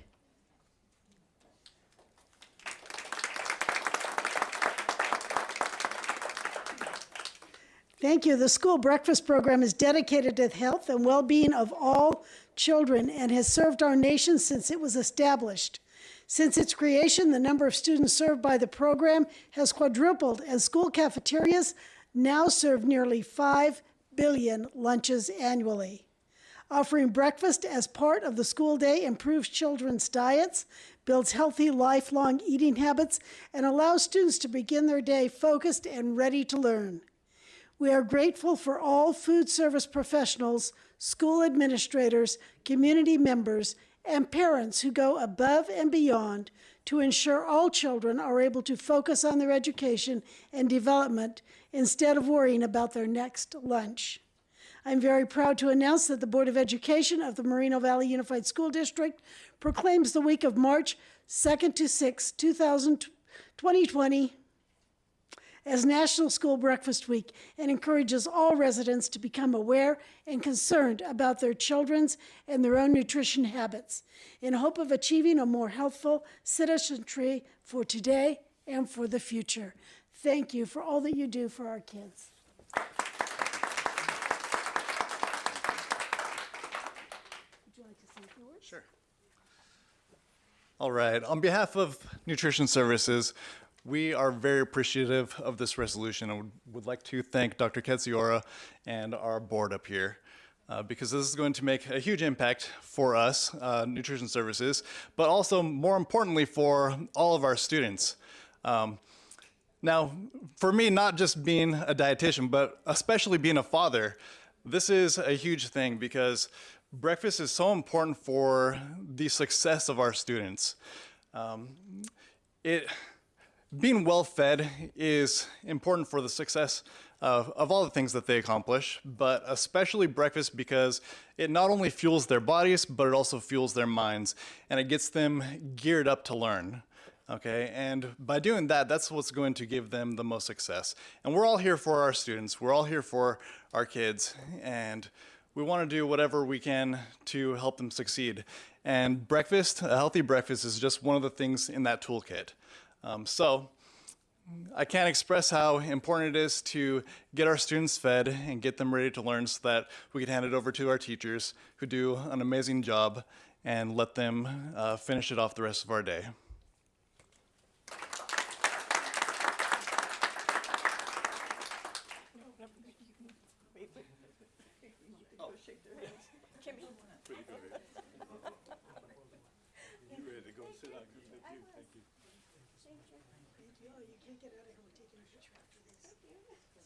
Oh, I didn't take one with Kim.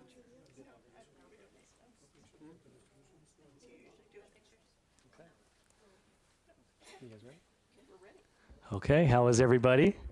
Okay, so today I'm going to be presenting our what is it? This is a resolution. Yes, I was like recognition. We've already done that. Resolution, excuse me, for Career and Technical Education Month.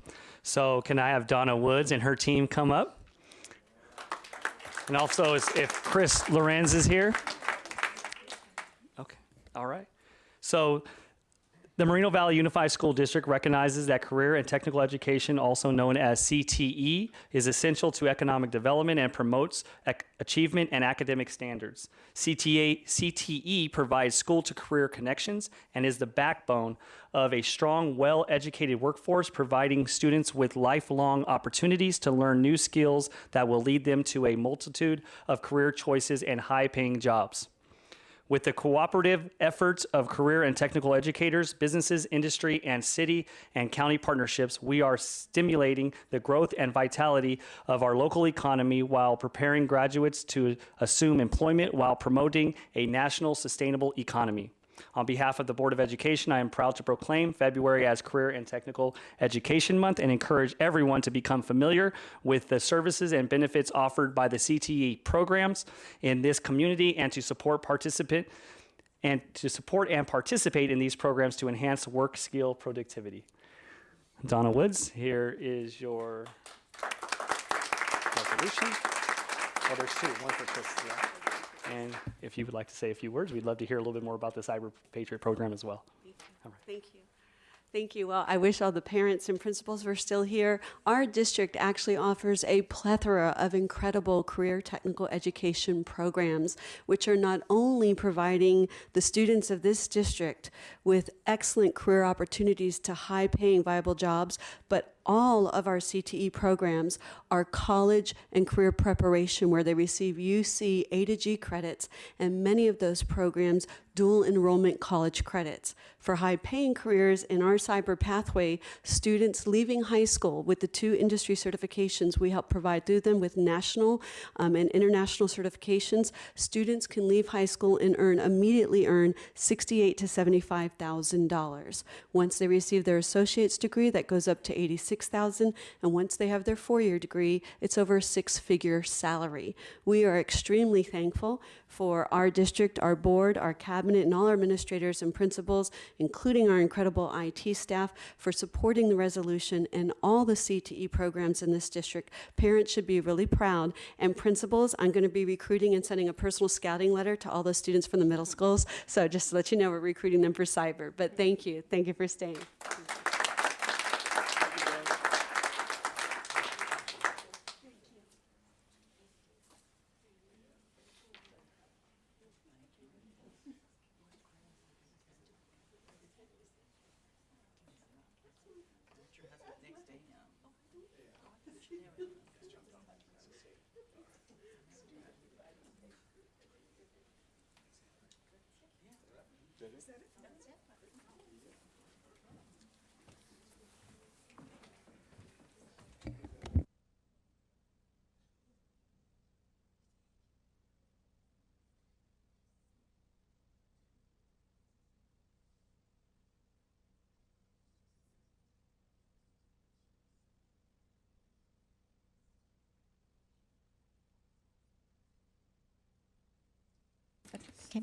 Okay, now we're going to move to item F6, staff responses to public comments made at previous meetings.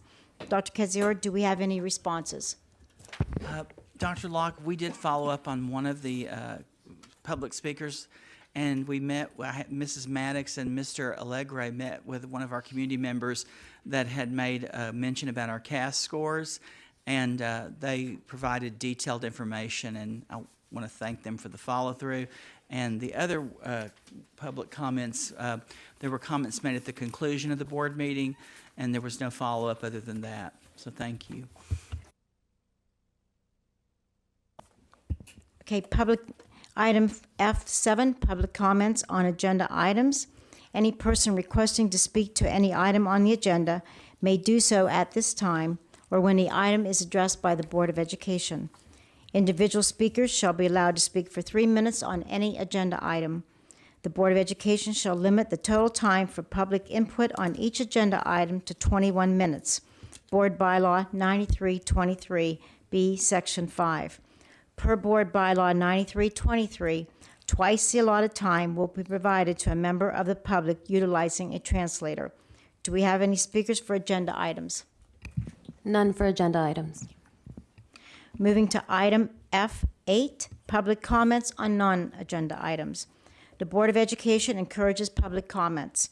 During this section, staff may briefly respond to statements or questions, or may ask questions for clarification. The board may refer to staff or other resources for factual information, direct staff to report back at a subsequent meeting, and/or direct staff to place the topic on a future agenda. If someone wants to lodge a complaint against an employee, the appropriate form may be obtained at any school or the community education center.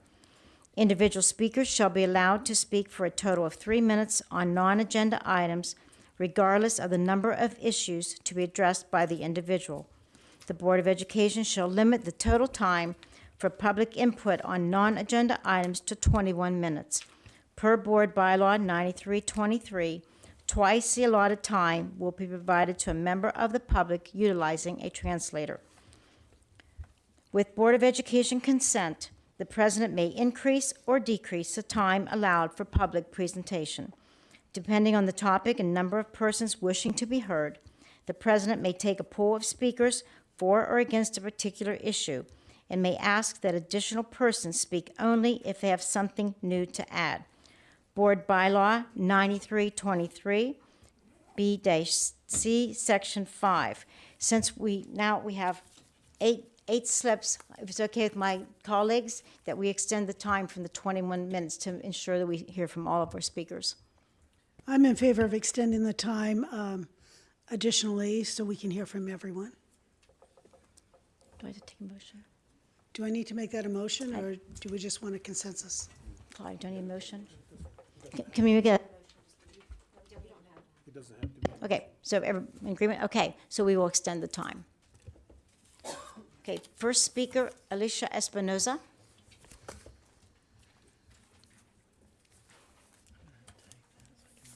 Okay. Good evening. Good evening. Well, 2020, I mean, it's been a good year for a lot of people. Others, well, they got served with the lawsuit for sexual harassment. The problem that we have here is that we have staff in the school district that bullies and sexual harass employees. But yet you have these programs, these not-profits, that you're spending a lot of money. So I just recently did a public records request on how not to bully, how to be compassionate, how to be friendly, and how to be very sensitive to their feelings. But in this case, Mr. Jesus Holguin did not implement those elements with Mrs. Gutierrez. My concern here is that we have an individual who's in power. We have an individual that may have an addiction, just like alcohol's an addiction, gambling, sex addiction. The problem here is that this individual complained of sexual harassment. It's not what they're doing, it's how you feel, how they make you feel. She told him to stop. He wouldn't stop. Furthermore, according to page 9 of the lawsuit, items 25 through 28, Mrs. Holguin also engaged in the harassment against the victim. It's not the victim's fault. It's her husband. She enables him by allowing him to continue this kind of behavior. Any woman with dignity would not tolerate this behavior from her husband. I wouldn't tolerate it. If my husband ever did that to me, I would dump him. What Mrs. Holguin needs to do is pay you back the way you've done to her. You've also fathered a child out of the marriage, being married to her. I can just imagine this woman's dignity being this low, poor thing. So my issue here is that really, Holguin, you should step down until this gets resolved. You're facing a lawsuit, and there's going to be a payoff. And it's going to come out not from his pocket. It's going to come out of the taxpayers. When is this going to stop? It has to stop. Or put a lien against his house. If there's a payoff, put a lien against his house. Let him pay for the lawsuit. We shouldn't have to be paying if he can't control his addiction. Go get help. Thank you. Next speaker, Marcela Quintero.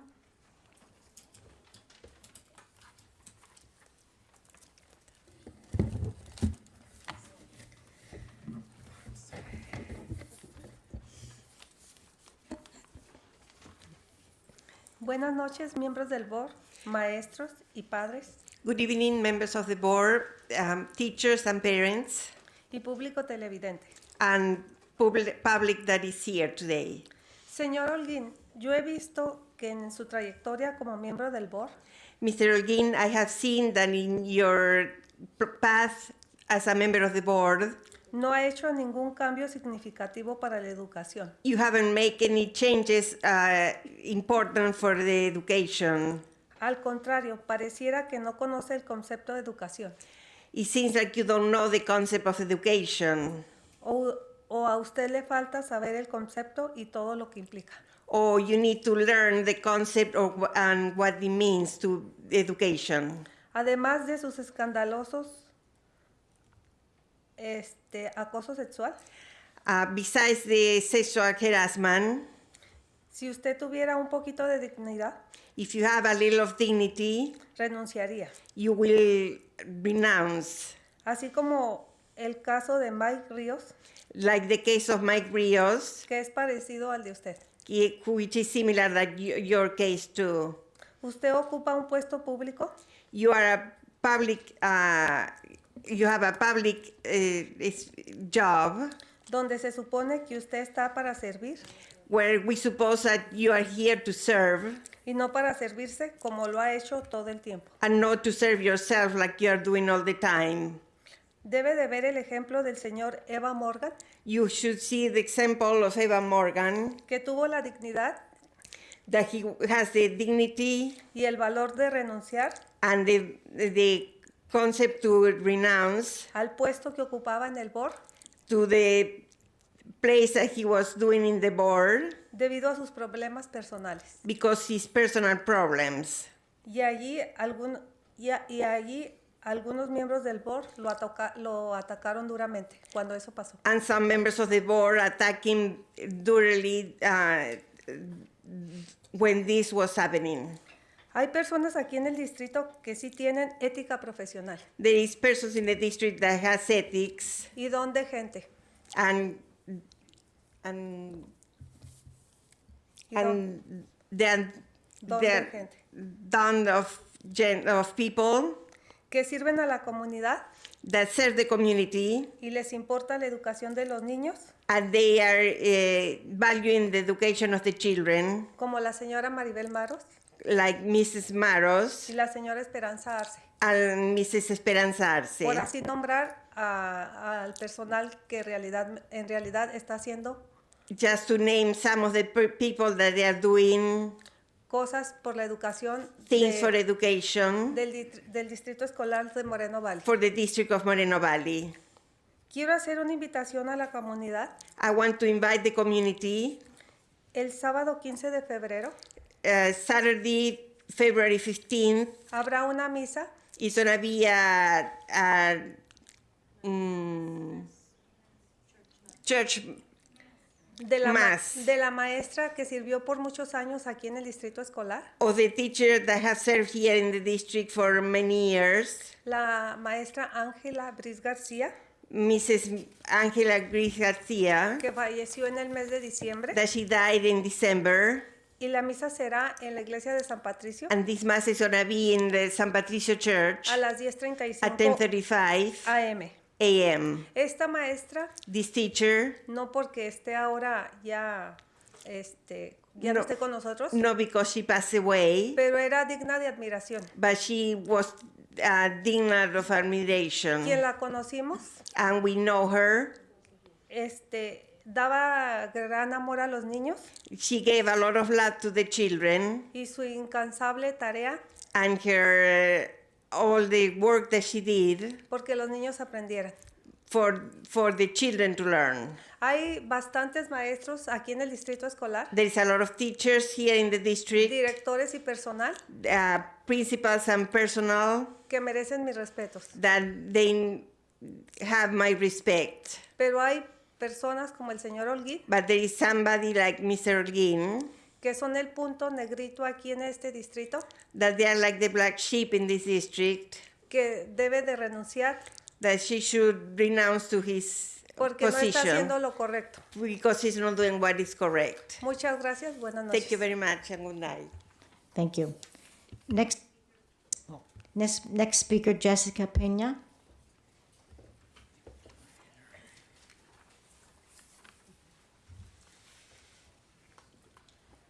Buenas noches, miembros del board y miembros de la comunidad. Good evening, members of the board and members of the community. Es muy vergonzoso lo que está pasando ahorita en su mesa directiva. It's very ashamed what's happening in your Board of Education.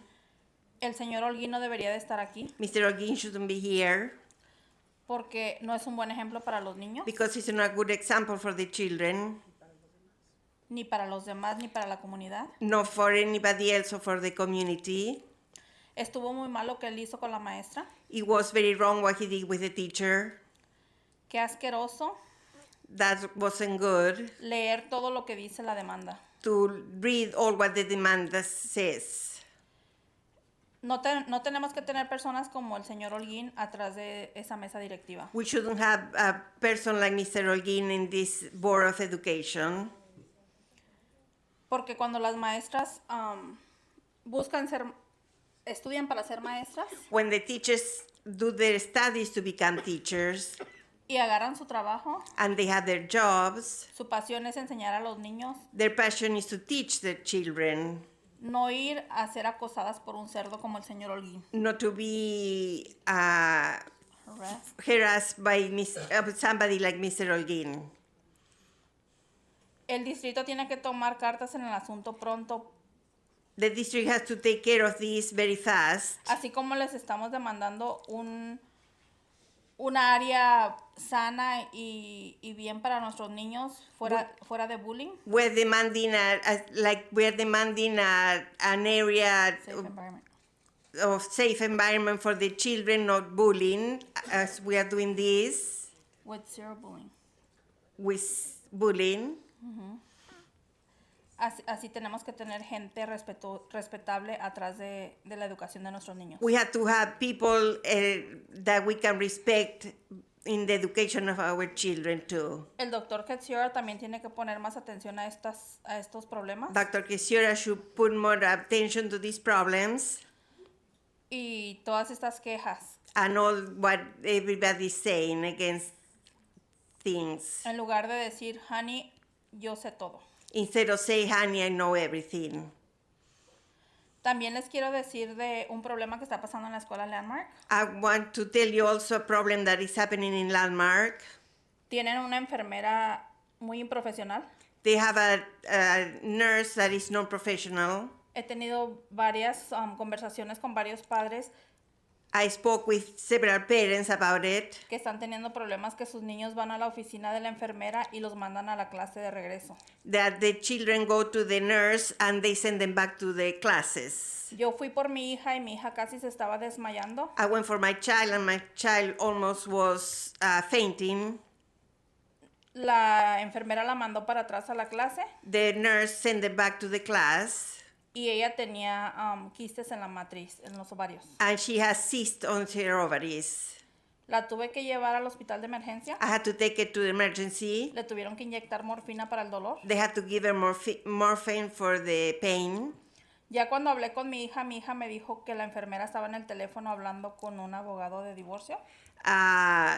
When I took my daughter told me that the nurse was talking about divorce with a lawyer on the phone.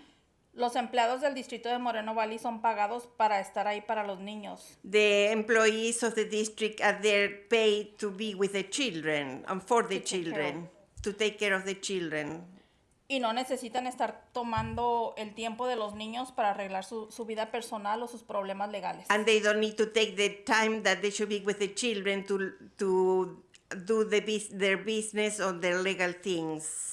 Tienen que poner más atención en eso porque en una de esas un niño se les puede enfermar gravemente. You have to pay more attention in this because in one of these cases the children might get sick really bad.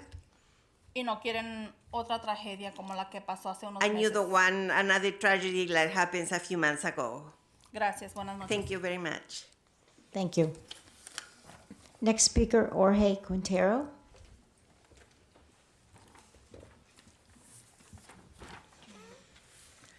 ¿Cómo está? Bien.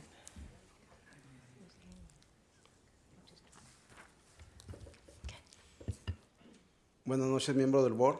Good evening, members of the board, Doctor Quisiora, Dr. Quisiora, maestros teachers, y padres. and parents. Es un honor poder hablar aquí en este podio. It's an honor to be here in this podium. Yo escuché ahorita al doctor Quisiora I listened to Dr. Quisiora a few minutes ago que le dio un premio a una niña que lo protegió that he gave an award to a child that protected him de la gente que exigía cambios en el distrito escolar de Moreno of Valley. the people that was asking for changes in the Moreno Valley district. Pero me pregunto, él lo protegió, le protegió su vida, doctor Quisiora. But I'm questioning, was she protecting your life, Dr. Quisiora? Pero esa niña no pudo proteger a Diego, But that child couldn't protect a Diego. ni otro niño. No, she can protect another student. Qué suerte por usted, que sí pudo ser protegido por una niña. I'm glad that you were protected for this child, Dr. Quisiora. Porque lamentablemente a Diego nadie lo protegió. Because Diego, nobody protect Diego. Ni siquiera sus administradores que tiene usted. Not even the administration people that you have here. Lamentablemente. Unfortunately. Yo cuando usted tomó posición como superintendente, When you take the position as a superintendent, lo felicité I congratulate you. y le dije que si usted quería hacer este distrito mejor, tenía que hacer cambios buenos, cambios estructurales. en And sus I told personas. you if you want to make this district better, you have to do some structural changes here. Hay cambios que se necesitan hacer. Yo le voy a poner ejemplo. Hay 4 high school. There is for some changes that we need to do. For example, there is 4 high schools. 4 high school. 4 high schools. Y todos tienen su nivel académico. And everybody has their academic level. Si no me equivoco, la Canyon es en primer lugar. If I'm not Después Valley View. If I'm not doing the right thing, the thinking the right way, Canyon has the first level. El Valley View es segundo. Valley View second. Tercero, Vista del Lago. Vista del Lago is the third. Cuarto, Moreno Valley High Fourth, School. Moreno Valley High School. Moreno Valley High School sigue siendo baja comparado con las otras 3 high school. Moreno Valley is not achieving the way that it should comparing to the other high schools. Yo considero que ahí tiene que hacer cambios importantes, inclusive hasta a nivel de secretarias. I think you should make important changes there, inclusive the secretaries there. Para poder nivelar esa escuela. So you can level that school. No puede ser que siempre esa escuela esté en un bajo nivel, no sea porque hay más mexicanos o más latinos, yo no sé. It's not right that that school is always in the lower level. I don't know if it's because there is a lot of Mexican or a lot of Latin. No entiendo. I don't understand why. No nomás, bueno, también hay otras como escuelas primarias, secundarias. There's other schools, secondary school, primary schools, elementary schools. Hay que ver cómo están funcionando las mejores para poder igualar a las que están de más bajo nivel. We should see how the better schools are working so we can level the lower schools. Nosotros estábamos muy contentos cuando estaba la señora Maribel Matos, que hizo cambios importantes en esa high school. We were very happy when Mrs. Matos made changes in those high schools. Y la verdad que la comunidad y los padres la extrañaban siempre. And the community and the parents miss her a lot. Aunque ahora tiene un puesto más importante, pero siempre se extrañó su presencia en I esa know escuela. she has a very important position now, but we always miss her. Yo también quisiera sugerir que ahora, desde a nivel de escuela elementaria, se pusiera en práctica la materia de civismo. I want for the elementary schools to have in practice the topic of La materia de civismo, la clase de civismo. like the class of civismo. De civismo. Civismo. Porque así vamos a enseñar, el mundo ha cambiado, los niños han cambiado, todo ya no hay valores, se están perdiendo valores. The world has changed, the children has changed, we are losing values for the children. Hay que enseñar a los niños más tolerancia. We have to teach children to be more tolerant. Hay que aceptar las diferencias religiosas. We have to accept the difference of religion. Las diferencias políticas. Politicians, hasta como las diferencias sexuales. And sexual differences. Es importante tener esa clase de civismo. It's important to have that class of civismo. Civics. Porque eso pues ayudaría grandemente a la educación de nuestros hijos, que es lo que nos interesa siempre. That will help a lot in the education of our children, that's what we need to do. Yo estoy seguro que mucha gente quiere venir a hablar al board y decirles muchas fallas que tienen. Yo sé que hay muchas cosas buenas, como ya se ha mencionado. A lot of people want to come to the board and tell all the things that you're not doing right, but I know they're Pero hay doing a muchas lot of cosas things. hay muchas cosas pendientes que se But there tienen is a lot of things that we haven't finished yet. Yo también considero que lo de la measurement no se han empleado como debe ser lo de recursos. ¿De cuál? Lo de la medida de measurement. I'm thinking about the measuring M that is not doing the things that they should be doing. Sí. Gracias. Thank you. Thank you. Next is Rosalina Yasas. Sorry. Good evening, everybody. My name is Rosalina Isaias. I have a nine-year-old daughter. Oh, Lord. 9-year-old daughter that's at Sunny Mead Elementary School. What I wanted to talk about today is, given the virus that's been spreading around, I've noticed that within our elementary schools, at least, my experience is that we're not giving enough time allotted for children to practice healthcare when it comes to washing hands and hygiene of that nature. They go from recess, they go straight to class, no hand washing. They go from recess straight to lunch, no hand washing. I did speak to Ms. Sheffield earlier this week or last week about this, but I just wanted to present it to you guys. I feel like we should at least try and install hands-free hand sanitizing stations upon entry at every classroom across the district. I've looked at the cost, it's not very expensive, and I think it's important for us because, as we all know, schools are a petri dish for disease. Secondly, I've wanted to speak about a lot of the parent training programs. I have noticed that, and it's not a bad thing, but I've noticed that due to the fact that we have a large Hispanic community, we have a lot of these programs that only cater to Spanish speaking, and due to the fact that there's not a lot of English speakers that want to join or that even know about the programs, English speakers tend to get left out entirely. And I would like to have somebody look into that to try and make it more evenly, or at least make the classes bilingual. Do both languages at the same time. Third thing would be, I would like that all school sites have, I feel like we're not having a bridge between parent, staff, administration when it comes to our schools. And I think that if we can implement and be innovative to other different districts and have our school sites have a round table where they can invite parents to actually come and make their voices heard as to maybe concerns that they have about specific things, like how I did with the hand sanitizing thing. I think that would be very beneficial, and I think it would be a great way to build, again, our bridge and be beneficial for our students. Thank you.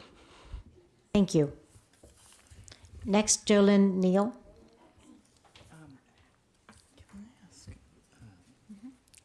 Ms. Boyne-Held, would you please come here? I want you to take Ms.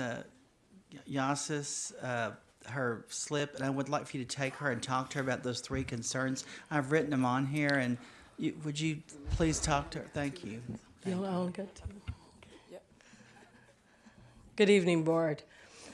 At the last board session, I sat in the back of the room, and as a president of the classified union, I heard one of our members attacked. And in trying to explain tonight, maybe somebody's provided some false information. I've come tonight to explain. As a representative, not just a president, and when we represent employees in situations, a lot of it is confidential. The situation was Ms. Hogin last month at a board meeting being accused of harassing a teacher. And the teacher made accusations about sexual harassment to Hogin.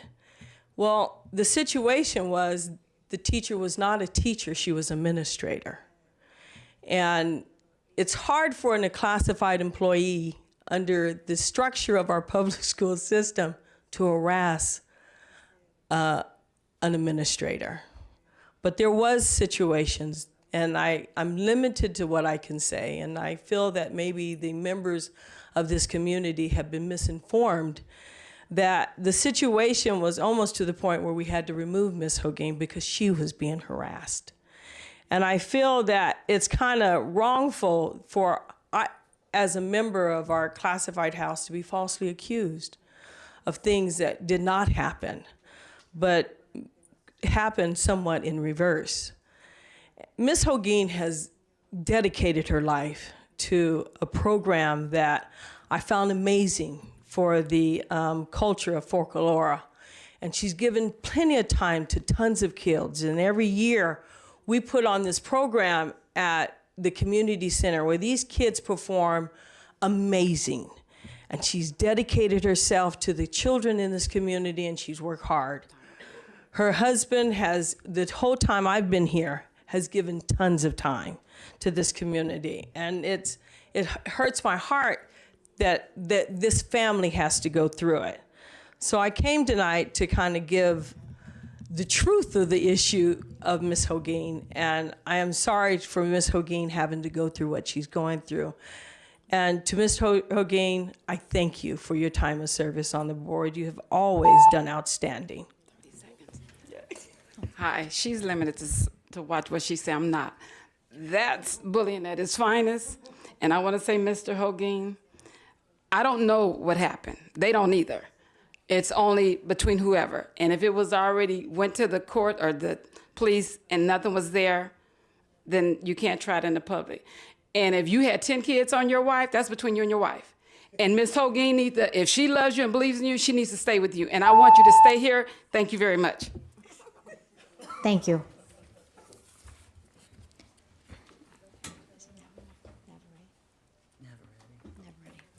Jasmine Navarrete.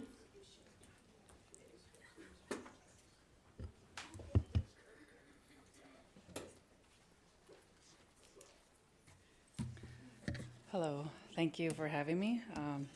Board members and members of the community. My name is Jasmine Navarrete. I represent, and I'm here on behalf of the Chicano Latino Caucus.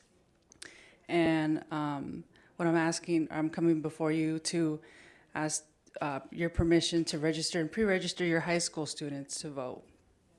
I represent the office of Sandy Pena, who is a businesswoman, philanthropist, and California delegate for the 42nd District Vice Chair region of the Chicano Latino Caucus. We are a nonpartisan organization focused on increasing voter turnout and engagement throughout the region by utilizing education to improve voter engagement, voter registration outreach events, assist high school student leaders to register their fellow students to vote, and pre-register students aged 16 to 17 to vote.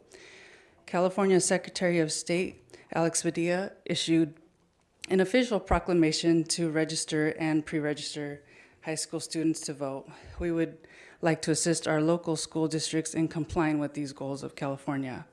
And our goals are to coordinate with our high school principals to work with leadership in ASB classes and advisors to promote on-campus voter registration workshops, conduct on-campus voter registration training for students on how to properly complete our California voter registration applications for Riverside County, and empower student leaders to register their peers to vote.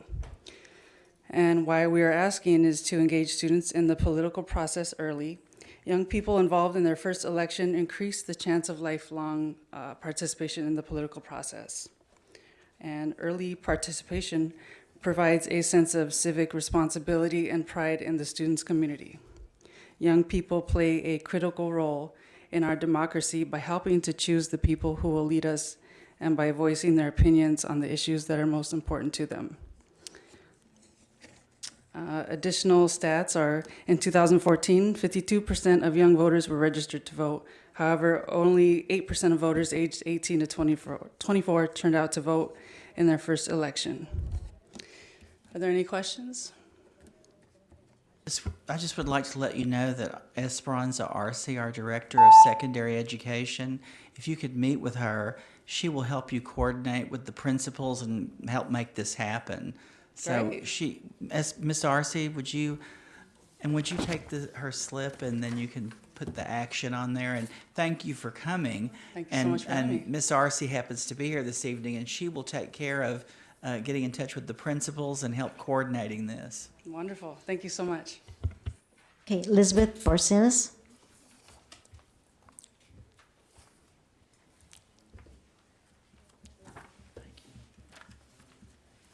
Didn't attempt the Magallanes.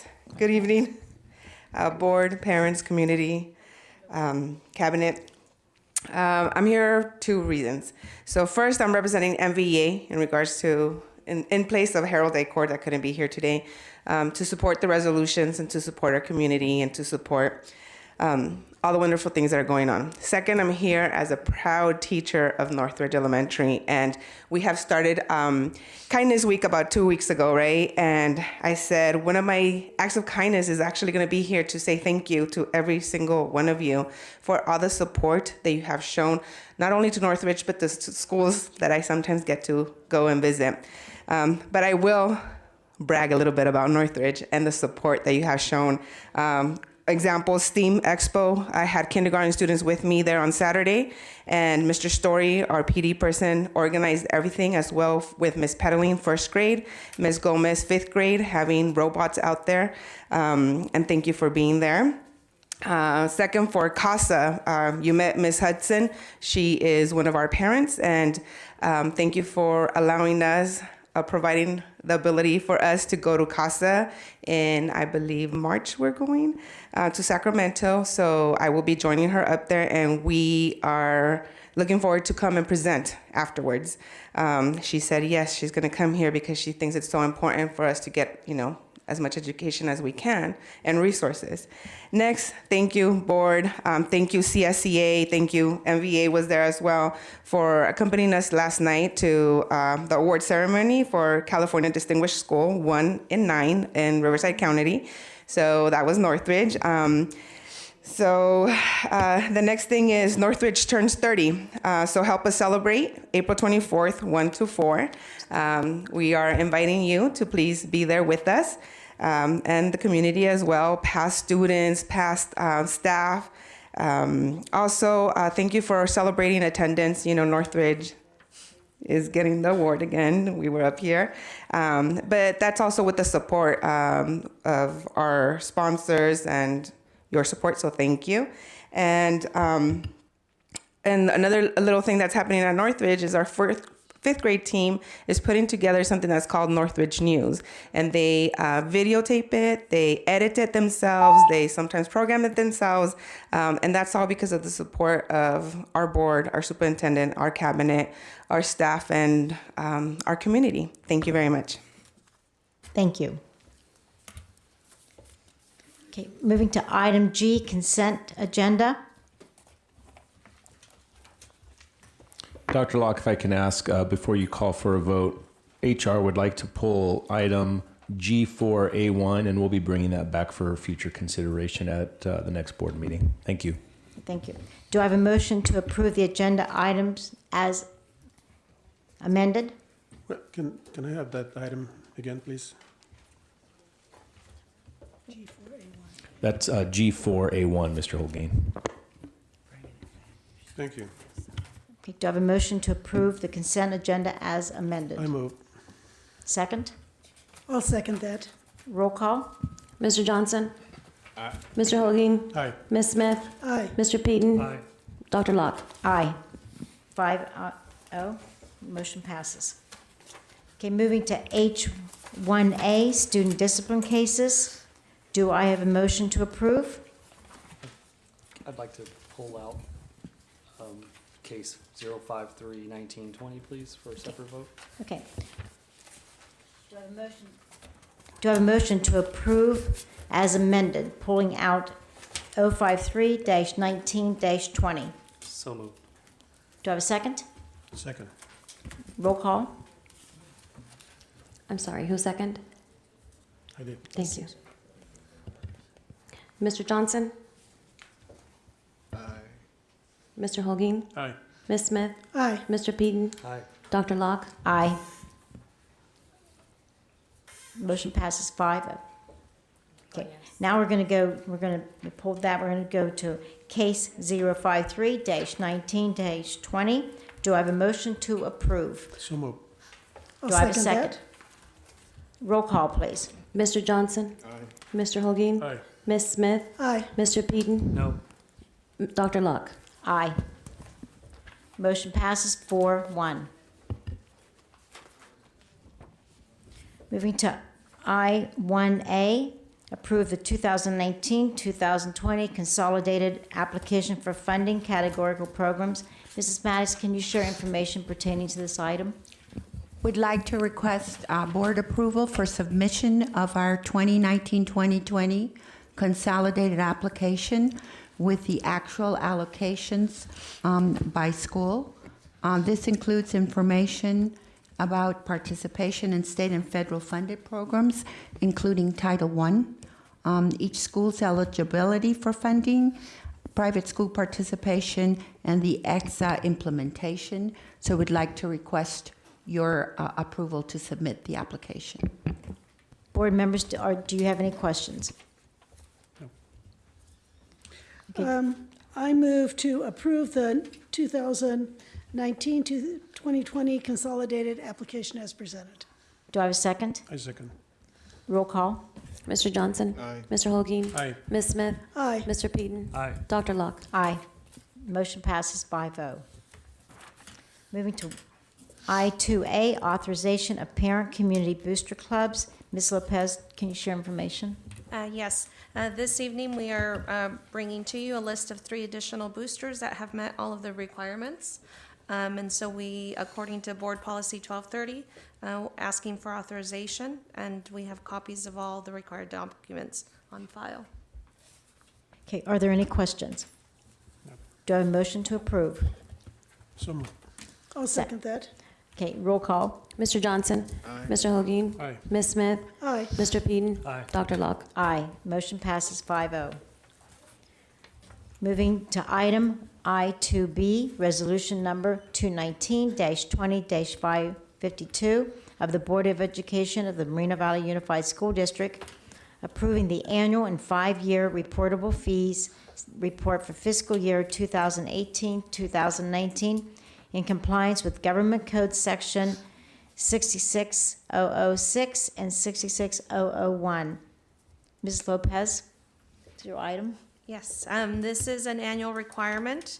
This is the summary of all of the school fees that were collected in 2018-19, as well as the report of projected expenditures, and then what future funds will be spent on.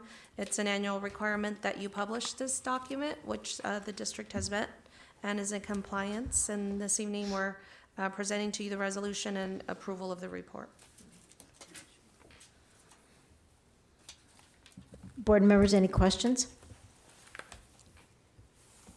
Do I have a motion to approve? So moved. Second? I'll second that. Mr. Johnson? Aye. Mr. Holguin? Aye. Ms. Smith? Aye. Mr. Peden? Aye. Dr. Locke? Aye. Motion passes 5-0.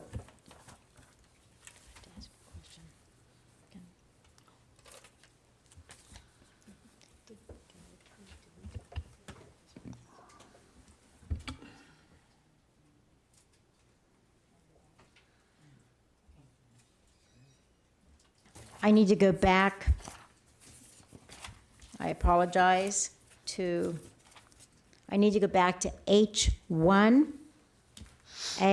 student discipline cases, to make sure we voted on case 053-19-20 of 4-1. Did I think I have a motion to approve as amended? And I second?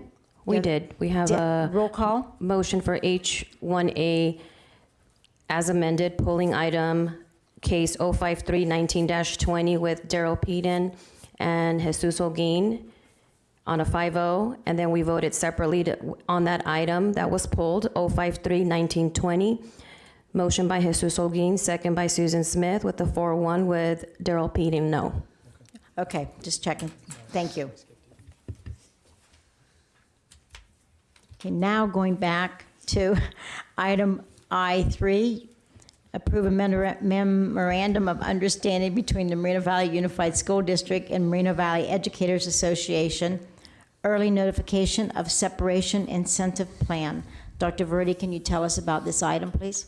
Thank you, Dr. Locke. So over the last several years, in fact, I think it's been 7 that we've worked with the Moreno Valley Educators Association on trying to be as competitive as possible when it comes to staffing for vacancies. And so we've offered a smaller incentive for teachers that might be thinking about separating from the district or retiring, for them to tell us in a time-sensitive fashion before we hit the height of the recruiting period. So in working with Moreno Valley Educators Association and Mr. Acord specifically, they recognize how important it is for the district to be able to find out what vacancies we are having, rather than making it a guessing game, so that we can actually go out and actively recruit for those vacancies. As the board knows, in the areas of special education, mathematics, and science, it's highly competitive out there. And so the sooner folks are able to tell us that they want to separate from the district or retire, the sooner we're able to strategize and actually begin to recruit for those vacancies. And so it minimizes the amount of separation that may occur during the summer months and allows us in the springtime, right from the onset when we have our own job fair, to begin recruiting in earnest for positions that we know for sure will be vacant. So by approving this memorandum between the district and the association, we'll be able to offer this incentive to folks to tell us sooner than later about their plans so that we can recruit. Board members, any questions? No. I just want to make one statement. I, want to, thank you for, you and MBA working on this, because as we know, there is a shortage of teachers in, in the areas, especially in math, science, and special education. So anything we can do to get the teachers early, is greatly appreciated. Do I have a motion to approve? So moved. A second? I'll second. Roll call. Mr. Johnson? Aye. Mr. Holguin? Aye. Ms. Smith? Aye. Mr. Peden? Aye. Dr. Locke? Aye. Motion passes 5-0. Okay, now we're moving to comments from board members and superintendent. Mr. Johnson? Yes.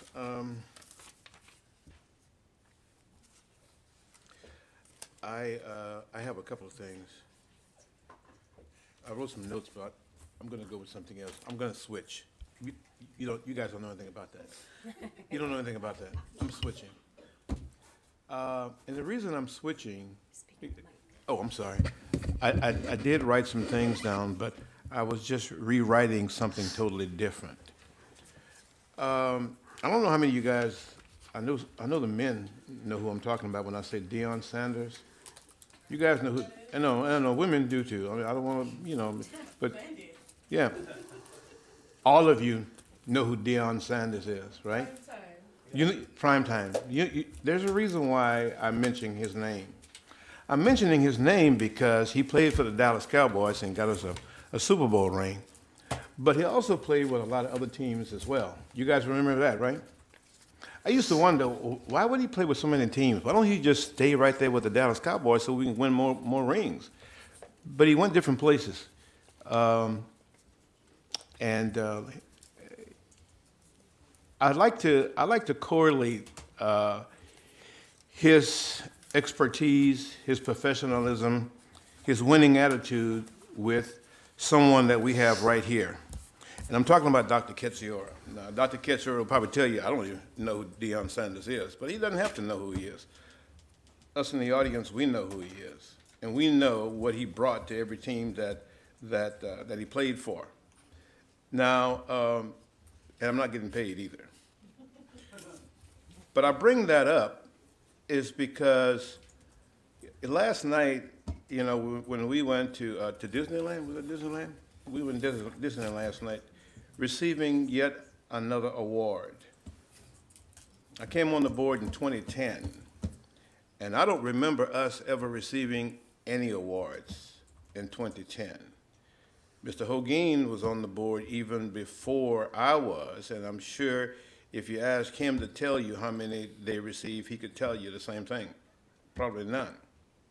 It's not bad, it's just that they were not doing anything.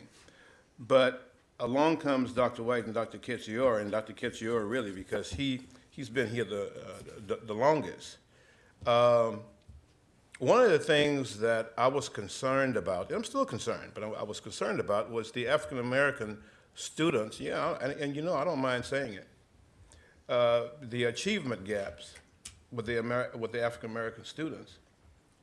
And we kind of talked about some of the things that I noticed, but I never forget one of the things Dr. Ketziora told me. Don't worry about that. We're working on fixing that. And I'm paraphrasing his words. He didn't say it exactly like that, but one of the things he did was he assured me that as long as he was here, he was going to do something about it. Now, you saw me, I was just gathering some information, but I don't have the scores in front of me. But I'll bet you when it gets around to him, he will tell you what they are today versus what they were in 2010. Now you're saying, why are you talking about that? Well, I'm the only black guy up here, and if I don't say it, nobody else is going to say it probably. But I want you to know, here's the message I want you to get. I mentioned Deion Sanders first. The reason I mentioned Deion Sanders is because he played with Atlanta. He played with the 49ers. He played with my Cowboys. But he moved around a lot. I used to say, why don't he just stay here? So I'm doing it backhanded. I don't ever want to see Dr. Ketziora leave as long as I'm here for sure, because of the work that he's been doing for all of our students in his entire district. But I'm not ashamed to say for the students that he's done for the African-American students. I just jotted down some notes in which I didn't know we were ready yet.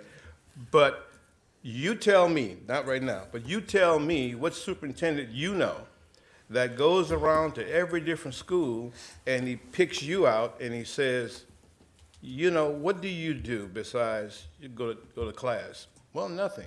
I want you to be on this team. Hey, big guy, I see you about 6'5" and you about 250 pounds. What do you do? Well, I don't really do anything. I want you to see me. I'm going to put you on the mock trial team. What is that? You just follow me and I'll tell you what it is. You tell me who do you know that have gone around and recruited kids? Because one of the things that he noticed was that we didn't have African-American kids in mock trial. I didn't even know what it was myself. Now, I saw Perry Mason on TV, but I didn't know anything about mock trial. But Jesus will tell you, he and I, along with Dr. Ketziora, went down to Riverside and we watched our kids beat other kids who's been doing this for years. And I think we had, 5 African-American kids on that team? At least 4 or 5 kids on that team. One of those kids in San Diego right now, and he's studying to be an attorney. So I guess what I'm saying, to make a long story short, I need you all to join with me is when you see him, if you are satisfied. Now, don't do it because I'm saying it. You know, if you see me out in the alley, I bet you would. But when you see him, you make sure you let him know that you don't know everything, but the things you do know, you appreciate. Now, if you don't appreciate them, or if you're not noticing, then don't mention it at all. I wish a lot of the people that were here earlier would stick around, because sometimes when we throw darts and we throw arrows, what we forget to do is congratulate for what good you see. And sometimes we don't see it. That's why I'm pointing it out tonight. And so if somebody has ought against me because I'm pointing it out, you can see me later. We can talk about that. But I'm making sure everybody understands that we got our Deion Sanders right here, and he ain't moving. He's going to stay right here on my Dallas Cowboys team, and he's going to continue to build. Because one of the things that we want, and we're going to see it soon, we want to see mid-90s, 94, 95% graduation rate. We want to see more than that. But we're going to see that because you've got somebody in your midst that want to see every child succeed. And if he's got somebody in the rear, he's going to make sure he does everything that he could do to bring that child up. You guys saw the mama duck and all the little ducklings behind him, and he'll turn around and get the one that's straggling. So you can just use that analogy. So no, I'm not getting paid, but I did that for I'm doing that for a reason. Because sometimes people think, I wonder if they really appreciate me because I just got a phone call from so-and-so school district, and they're talking to me like they want me to come over there. And before you know it, that might be another Deion Sanders. They may say, how much you're offering? I'll be there. So I'm making sure tonight that they understand that this is the last stop as long as C.J. Johnson is here.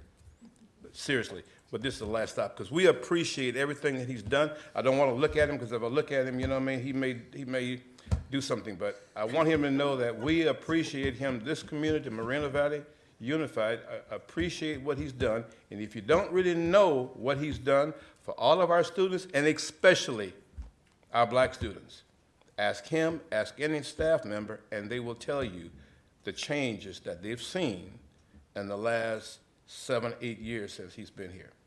I was trying to write some other notes, and I didn't get a chance to get to them, so that's my story, and I'm sticking to it. Go on, man. Thank you, ma'am.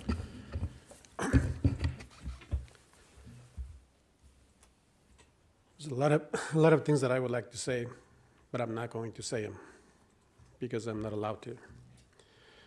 The only thing that I will say is that I am extremely proud of my 3 daughters. And they are extremely successful. And they have done the right thing. And I have never hidden any one of them. And I'm proud of them. And I'm proud of my 2 grandkids. Grandson, 2.5 years old, and granddaughter, 2 months old. And I'm going to leave it at that because this is not about me. This is about the work that we do for all the students in Moreno Valley. We have 33,000 students. In the past, we served up to 34,000. Right now, we're serving 33,000, somewhere in there, right? And and the work that we have done, I don't want to say the work that I have done because this is a board. This is a body, not me, not my work, but the work that this board and other members that have sat here through the years. I've been here for 17 years, so I've had the honor of working this time with these board members, in the past with other board members, and with Dr. Katsura and previous superintendents and excellent cabinets over the years. Dr. Katsura, Citizen of the Year, what else can I say about him? CJ said a lot about him, but being recognized as the Citizen of the Year says a lot. And he had been nominated already a couple of times before that, and it just didn't happen, but this time it was well-deserved. It was about time, and it was well-deserved. So congratulations again. So I want to say that I am extremely thankful for the work that takes place here in the district under the direction of Dr. Katsura. But there's a lot of people that work in many different areas and a lot of professionals. And everybody who works in the district, and Dr. Verdi and his team, they do a great job selecting the people that work for this district. Professionals in every different areas, and we have many, many different areas where we serve our students. And Ms. Lopez, working with the budget and all the financial situations, conditions, and doing an excellent job, along with her team, of course. And then Ms. Maddox, working on all the academic staff with the entire team. Everybody does an excellent job here in the district, and a lot of professionals that, a lot of them, of course, are way more prepared than I am, even when I've been working for education for 34 years, 36 years to be exact, 2 years in Los Angeles, 34 years in San Bernardino, in addition to my 17 years here in the school district. So I just want to say thank you for all the work that takes place here, because it's all centered, focused on servicing the students. And that goes all the way from the members of the board and everybody that works in the district. So over the last couple of weeks, since last board meeting, I've attended numerous events, and I like to mention a lot of them, but of course I'm not going to take the time because my colleagues want to speak too. But I just wanted to mention, a couple maybe. I already mentioned this, the Citizen of the Year. I wanted to mention about the groundbreaking ceremony for the Canyon Springs High School two-story building. One example of the great work that is taking place in the facilities.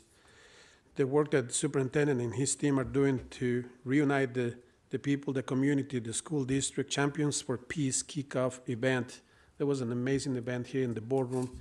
We were here, and it was an amazing demonstration of how things can be working in the right direction when people work together in unity. Mr. Johnson and I have been working in Sacramento with another group of districts in the Equity Network, because we were invited to participate in that network because of the work that is taking place in this district in the equity area. They know, the California School Boards Association know what is happening here, and they wanted to make sure that they had the voice of this district in that network. So Mr. Johnson and I have been there. Last meeting, Dr. Quezera was able to attend to. He was invited as other superintendents. So another example that people are keeping an eye on what is happening in Moreno Valley. The strategic plan, the LCAP meeting that the superintendent put together, it's yet another example. We're working not without any direction. We have a strategic plan.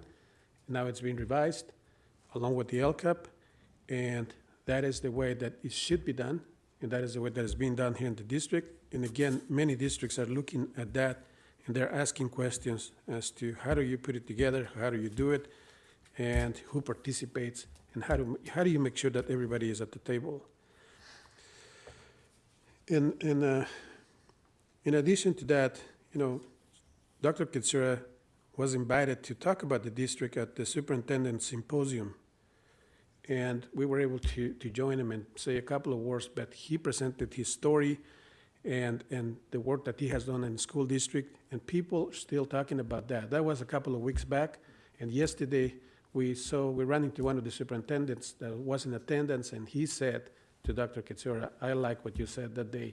So people remember what has been said about the district and about the work of Dr. Quezera. I wanted to mention about the La Jolla ribbon cutting ceremony for the body bench, kind and so on. Some of us were there at the time.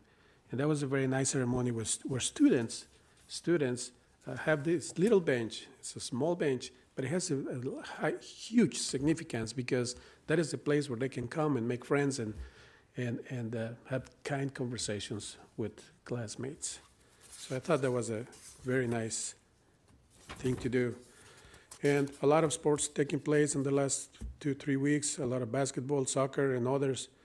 So, again, I wanted to mention a lot of things, but I was prepared earlier. I'm still trying to recover, but I just have to say that I'm honored to be part of this team, to be working for this district, to be serving this district, to be serving the students in this district, and to be working along with my colleagues, along with the superintendent, along with all the professionals that work here, and to be able to contribute a little bit to the future of every student that attends this school. And I mean every student. There's no distinction as to one group or the other. All the students deserve to be served, and I do believe that all of us have that in mind, that we need to serve every student without excluding anybody. And so it's my honor to be working with all of you. And again, a lot of things that I would like to say, but I have to stop there. Thank you. I'd like to mention a couple of things, and I'm surprised Mr. Johnson didn't mention this, but I was happy to see the Falcons football youth team here tonight. I'd like to say congratulations, and I'd like to invite every single one of their people to make sure they go to high school here in Moreno Valley and build up our high school teams right here in Moreno Valley Unified School District. And that was your line, but I'm taking it.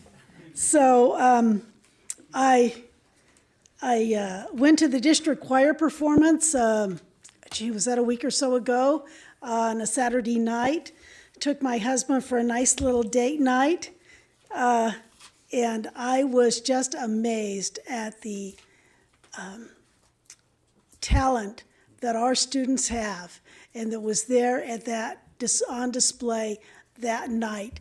These are great events that you can go to as community members and support our students, have a little entertainment. It was really, we really enjoyed it. And I think if you get out there and you see these kids performing, you will be just as amazed as I was at the talent that was there that night. And it said honor choir, but actually the choirs from all 4 high schools and an honor choir performed. So it wasn't just the honor choir, it was all 4 of the high schools of the regular high schools had a choir there, plus the honor choir, which was made up of students from all of the high schools. So that was just a great event. Thank you to all of our choir directors for that terrific event they put on for us. I also attended the Hearts United Community Collaborative Kickoff. It's great to see all of these people in the community coming together and supporting our students and trying to do what they can to bring our students together and to help them in any way possible and to offer that support that they need so desperately. Many of our students come from situations where they don't have family support, where their parents might be working, both were working a lot of hours, or they might not be available, or sometimes they're even in foster homes. And our students can really use the support of those other people. And so I'm grateful for all those community members that are willing to come together and help out our students. Also, I went to Moreno Valley High School for a bar visit. The bar program is a great program that also offers some social and emotional support to our students. And somebody mentioned at that meeting that it would be great if we could extend this down to those middle schools that feed into Moreno Valley High School. So I'd like maybe as a district if we could look into that. They just felt like if the 8th graders coming in had already had that support, that it would help them when they get to high school. So I think maybe it's something that we could look at an extension of that program. There's so many things, it's hard to mention everything. I went to the Anne Frank kickoff event at Mountain View. Mountain View and Vista Heights are now being trained to have that event at their schools. It's at Mountain View now, will be at Vista Heights next. We also went last month when they did the big kickoff event at Landmark. And to see those students and the knowledge that they have, and you know, this one boy was just taking us from one display to the next one, and he knew it all. And I was just impressed with him and with all of the students and the terrific young people that they are becoming because of this event and because of their involvement in this event. It has really taken them outside of themselves, and they can relate. Some of them can relate to the experiences that Anne Frank had through their own lives. So I think that was great, and I'd like to add my congratulations to Dr. Kedzior for the Man of the Year. For us, he's the man of more than 1 year, but for the Chamber of Commerce finally recognizing that he's the Man of the Year here in Moreno Valley and for all that he does for us. Thank you. I don't have much to say, but I do also would like to say congratulations, Dr. Kedzior, on Citizen of the Year. Well deserved. Okay, I made some notes also. Again, like everyone else, to congratulate Dr. Kedzior on being named Citizen of the Year. I mean, it is a well-deserved honor because, like I said before, he does work 24/7 and cares about our kids. I've had the opportunity the last few weeks to visit with Dr. Kedziora, Edgemont, Bear Valley, Creekside, and Midland. And the one thing that I really noticed, as a retired educator, you look at the classrooms and, the school culture. And what I noticed is the focus that Dr. Kedziora and the district's putting on student services on kindness and anti-bullying and achievement. It was evident in the classrooms. Just walking in, you can see that. You can see the kids were engaged, teachers were teaching. There were signs about kindness. It was just so we are moving. We are, it's in place, and I'm really looking forward to visiting the other schools. Like Mrs. Smith said, I did see the Anne Frank traveling exhibit also at Mountain View, and I want to thank Dr. Kedziora and Aaron Grunwell because they really had to work hard to get that exhibit, into Moreno Valley, and as Mrs. Smith said, it is life-changing. Some of the schools are picking our tier 2 and 3 students and is making a difference. Because if you give them the responsibility, they rise to meet the responsibility.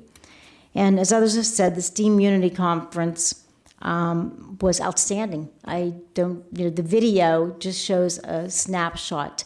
And so many people to thank that I'm not even going to try, but it was all the departments coming together, the teachers and volunteers, the school sites. The sad thing about it is I wish everybody could have seen it. I wish every student in our district could have experienced it. And finally, but not least, I'm looking forward to our board meeting and special study session on February 25th. As most of you are aware, we don't get a chance to just talk, because we're bound by the Brown Act unless we have it on an agenda. We just don't get to talk about, our priorities, our goals, what's important to us.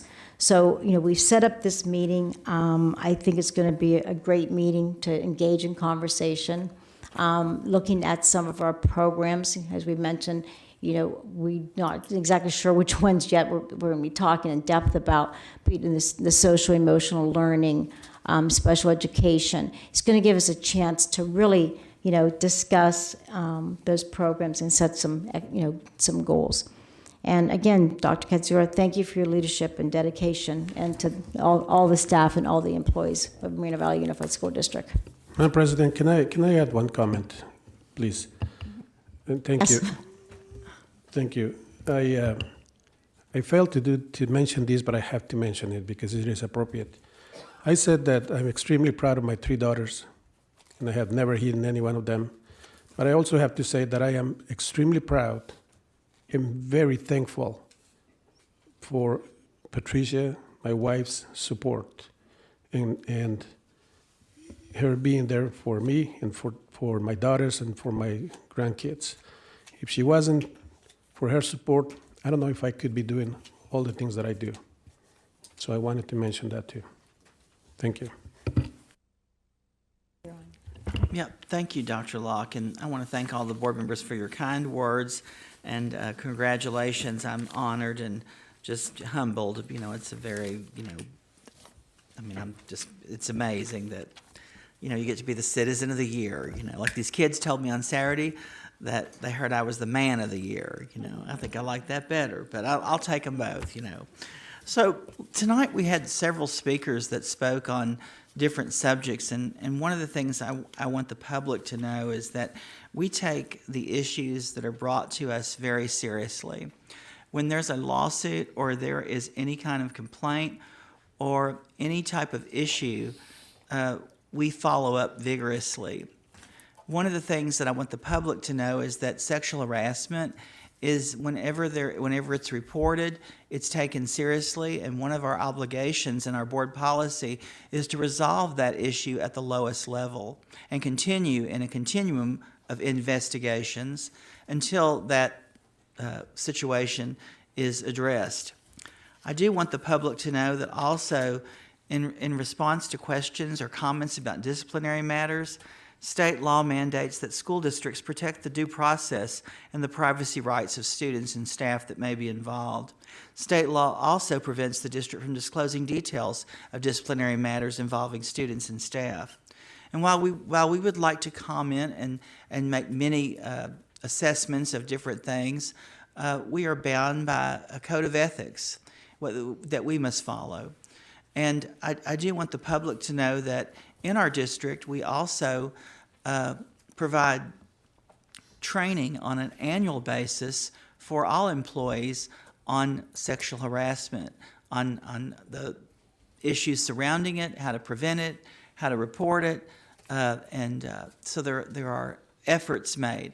Also, we have a leadership summit every year in our district, and every leadership summit that we've held, we hold trainings for staff to attend there on anti-bullying and violence and preventing violence in the workplace and harassment. So there are many things done to address those issues, and I want the public to know that it matters and we take it seriously and that we do everything we can to prevent it, but also to provide an atmosphere where we encourage dialogue and we want people to work together. I want to thank you for coming back again from Sunnymead Elementary School, and I hope that Mrs. Carol Boyne-Held was able to help you. I do want the public to know, because you brought this up, and one of the things we have to do a better job of is, and I wrote this down, we have so many parent trainings that we often don't have them in one place. And so when you find out about them, you might think, well, why is that for Spanish-speaking only people? But what we do is we try to provide the equal to everything, but it should be in one book that Mrs. Maddox is going to work on for next year with her team, right? Yes. Yeah. So it's all in one thing, but next week we have the Parent Project that starts on Wednesday, February 19th at 6 o'clock, and it's at the Registration Center. And these are going to be listed on the website, and they're also on the end of the week news. Do you get that? Okay. So if you look at the calendar at the end, that I try to make sure, Ana E. Velasco's back there, and we try to make sure everything that's happening is listed there. Also, Partners in Parenting University on February 25th here in the boardroom at 6 o'clock. Ryan Tillman is going to be the presenter on February 25th. So that's another opportunity. And again, we put those on the end of the week news and we put them on the website, but we should do a better job of putting them all in one place so that everybody knows what we're offering. So I want you to know, I think that's an excellent idea. And then I want to thank Carla Leiter. She's our Director of Nutrition Services. Today she sent me an email. Was it today, Carla? Yeah. And you were very positive, telling me comments that you've heard in different places that you've been. And I think how important it is to share those comments when you hear them, but you did that. And so I want to thank you for that. Also, I want to conclude tonight by saying that today a student came to see me, a former student. Now, I didn't know the student, and she asked to make an appointment with me. And she told Claudia and Brenda that she was my former student, but I didn't know her. So I made an appointment with her, and she came in. Her name is Melissa Kennedy, and she graduated 2 years ago from Vista Del Lago High School. But this is why I do what I do, because of Melissa Kennedy. So she comes in and she says, Dr. Kidzer, I met you 2 years ago at Moreno Valley High School. And, you know, I don't know what I want to do with my life. And I feel kind of silly being in here with you because I don't really have questions. I really don't know what I should be asking, and I don't want to waste your time. And I thought, I mean, I was like, this is the best thing I've ever seen. You know, like I loved that she came to see me. And I said, well, I don't remember, you know, where did we meet? And she said, I was in work experience. I worked at Walgreens, and you came in there and you talked to me. And you told me how proud, you know, I'm thinking, you told me how proud you were of me. And she goes, and I just don't know what I'm doing with my life. And I want some direction. So Dr. Bazanos was here we had a principals meeting today, and I love to link people up immediately. And I went down here and got her, and I brought her upstairs.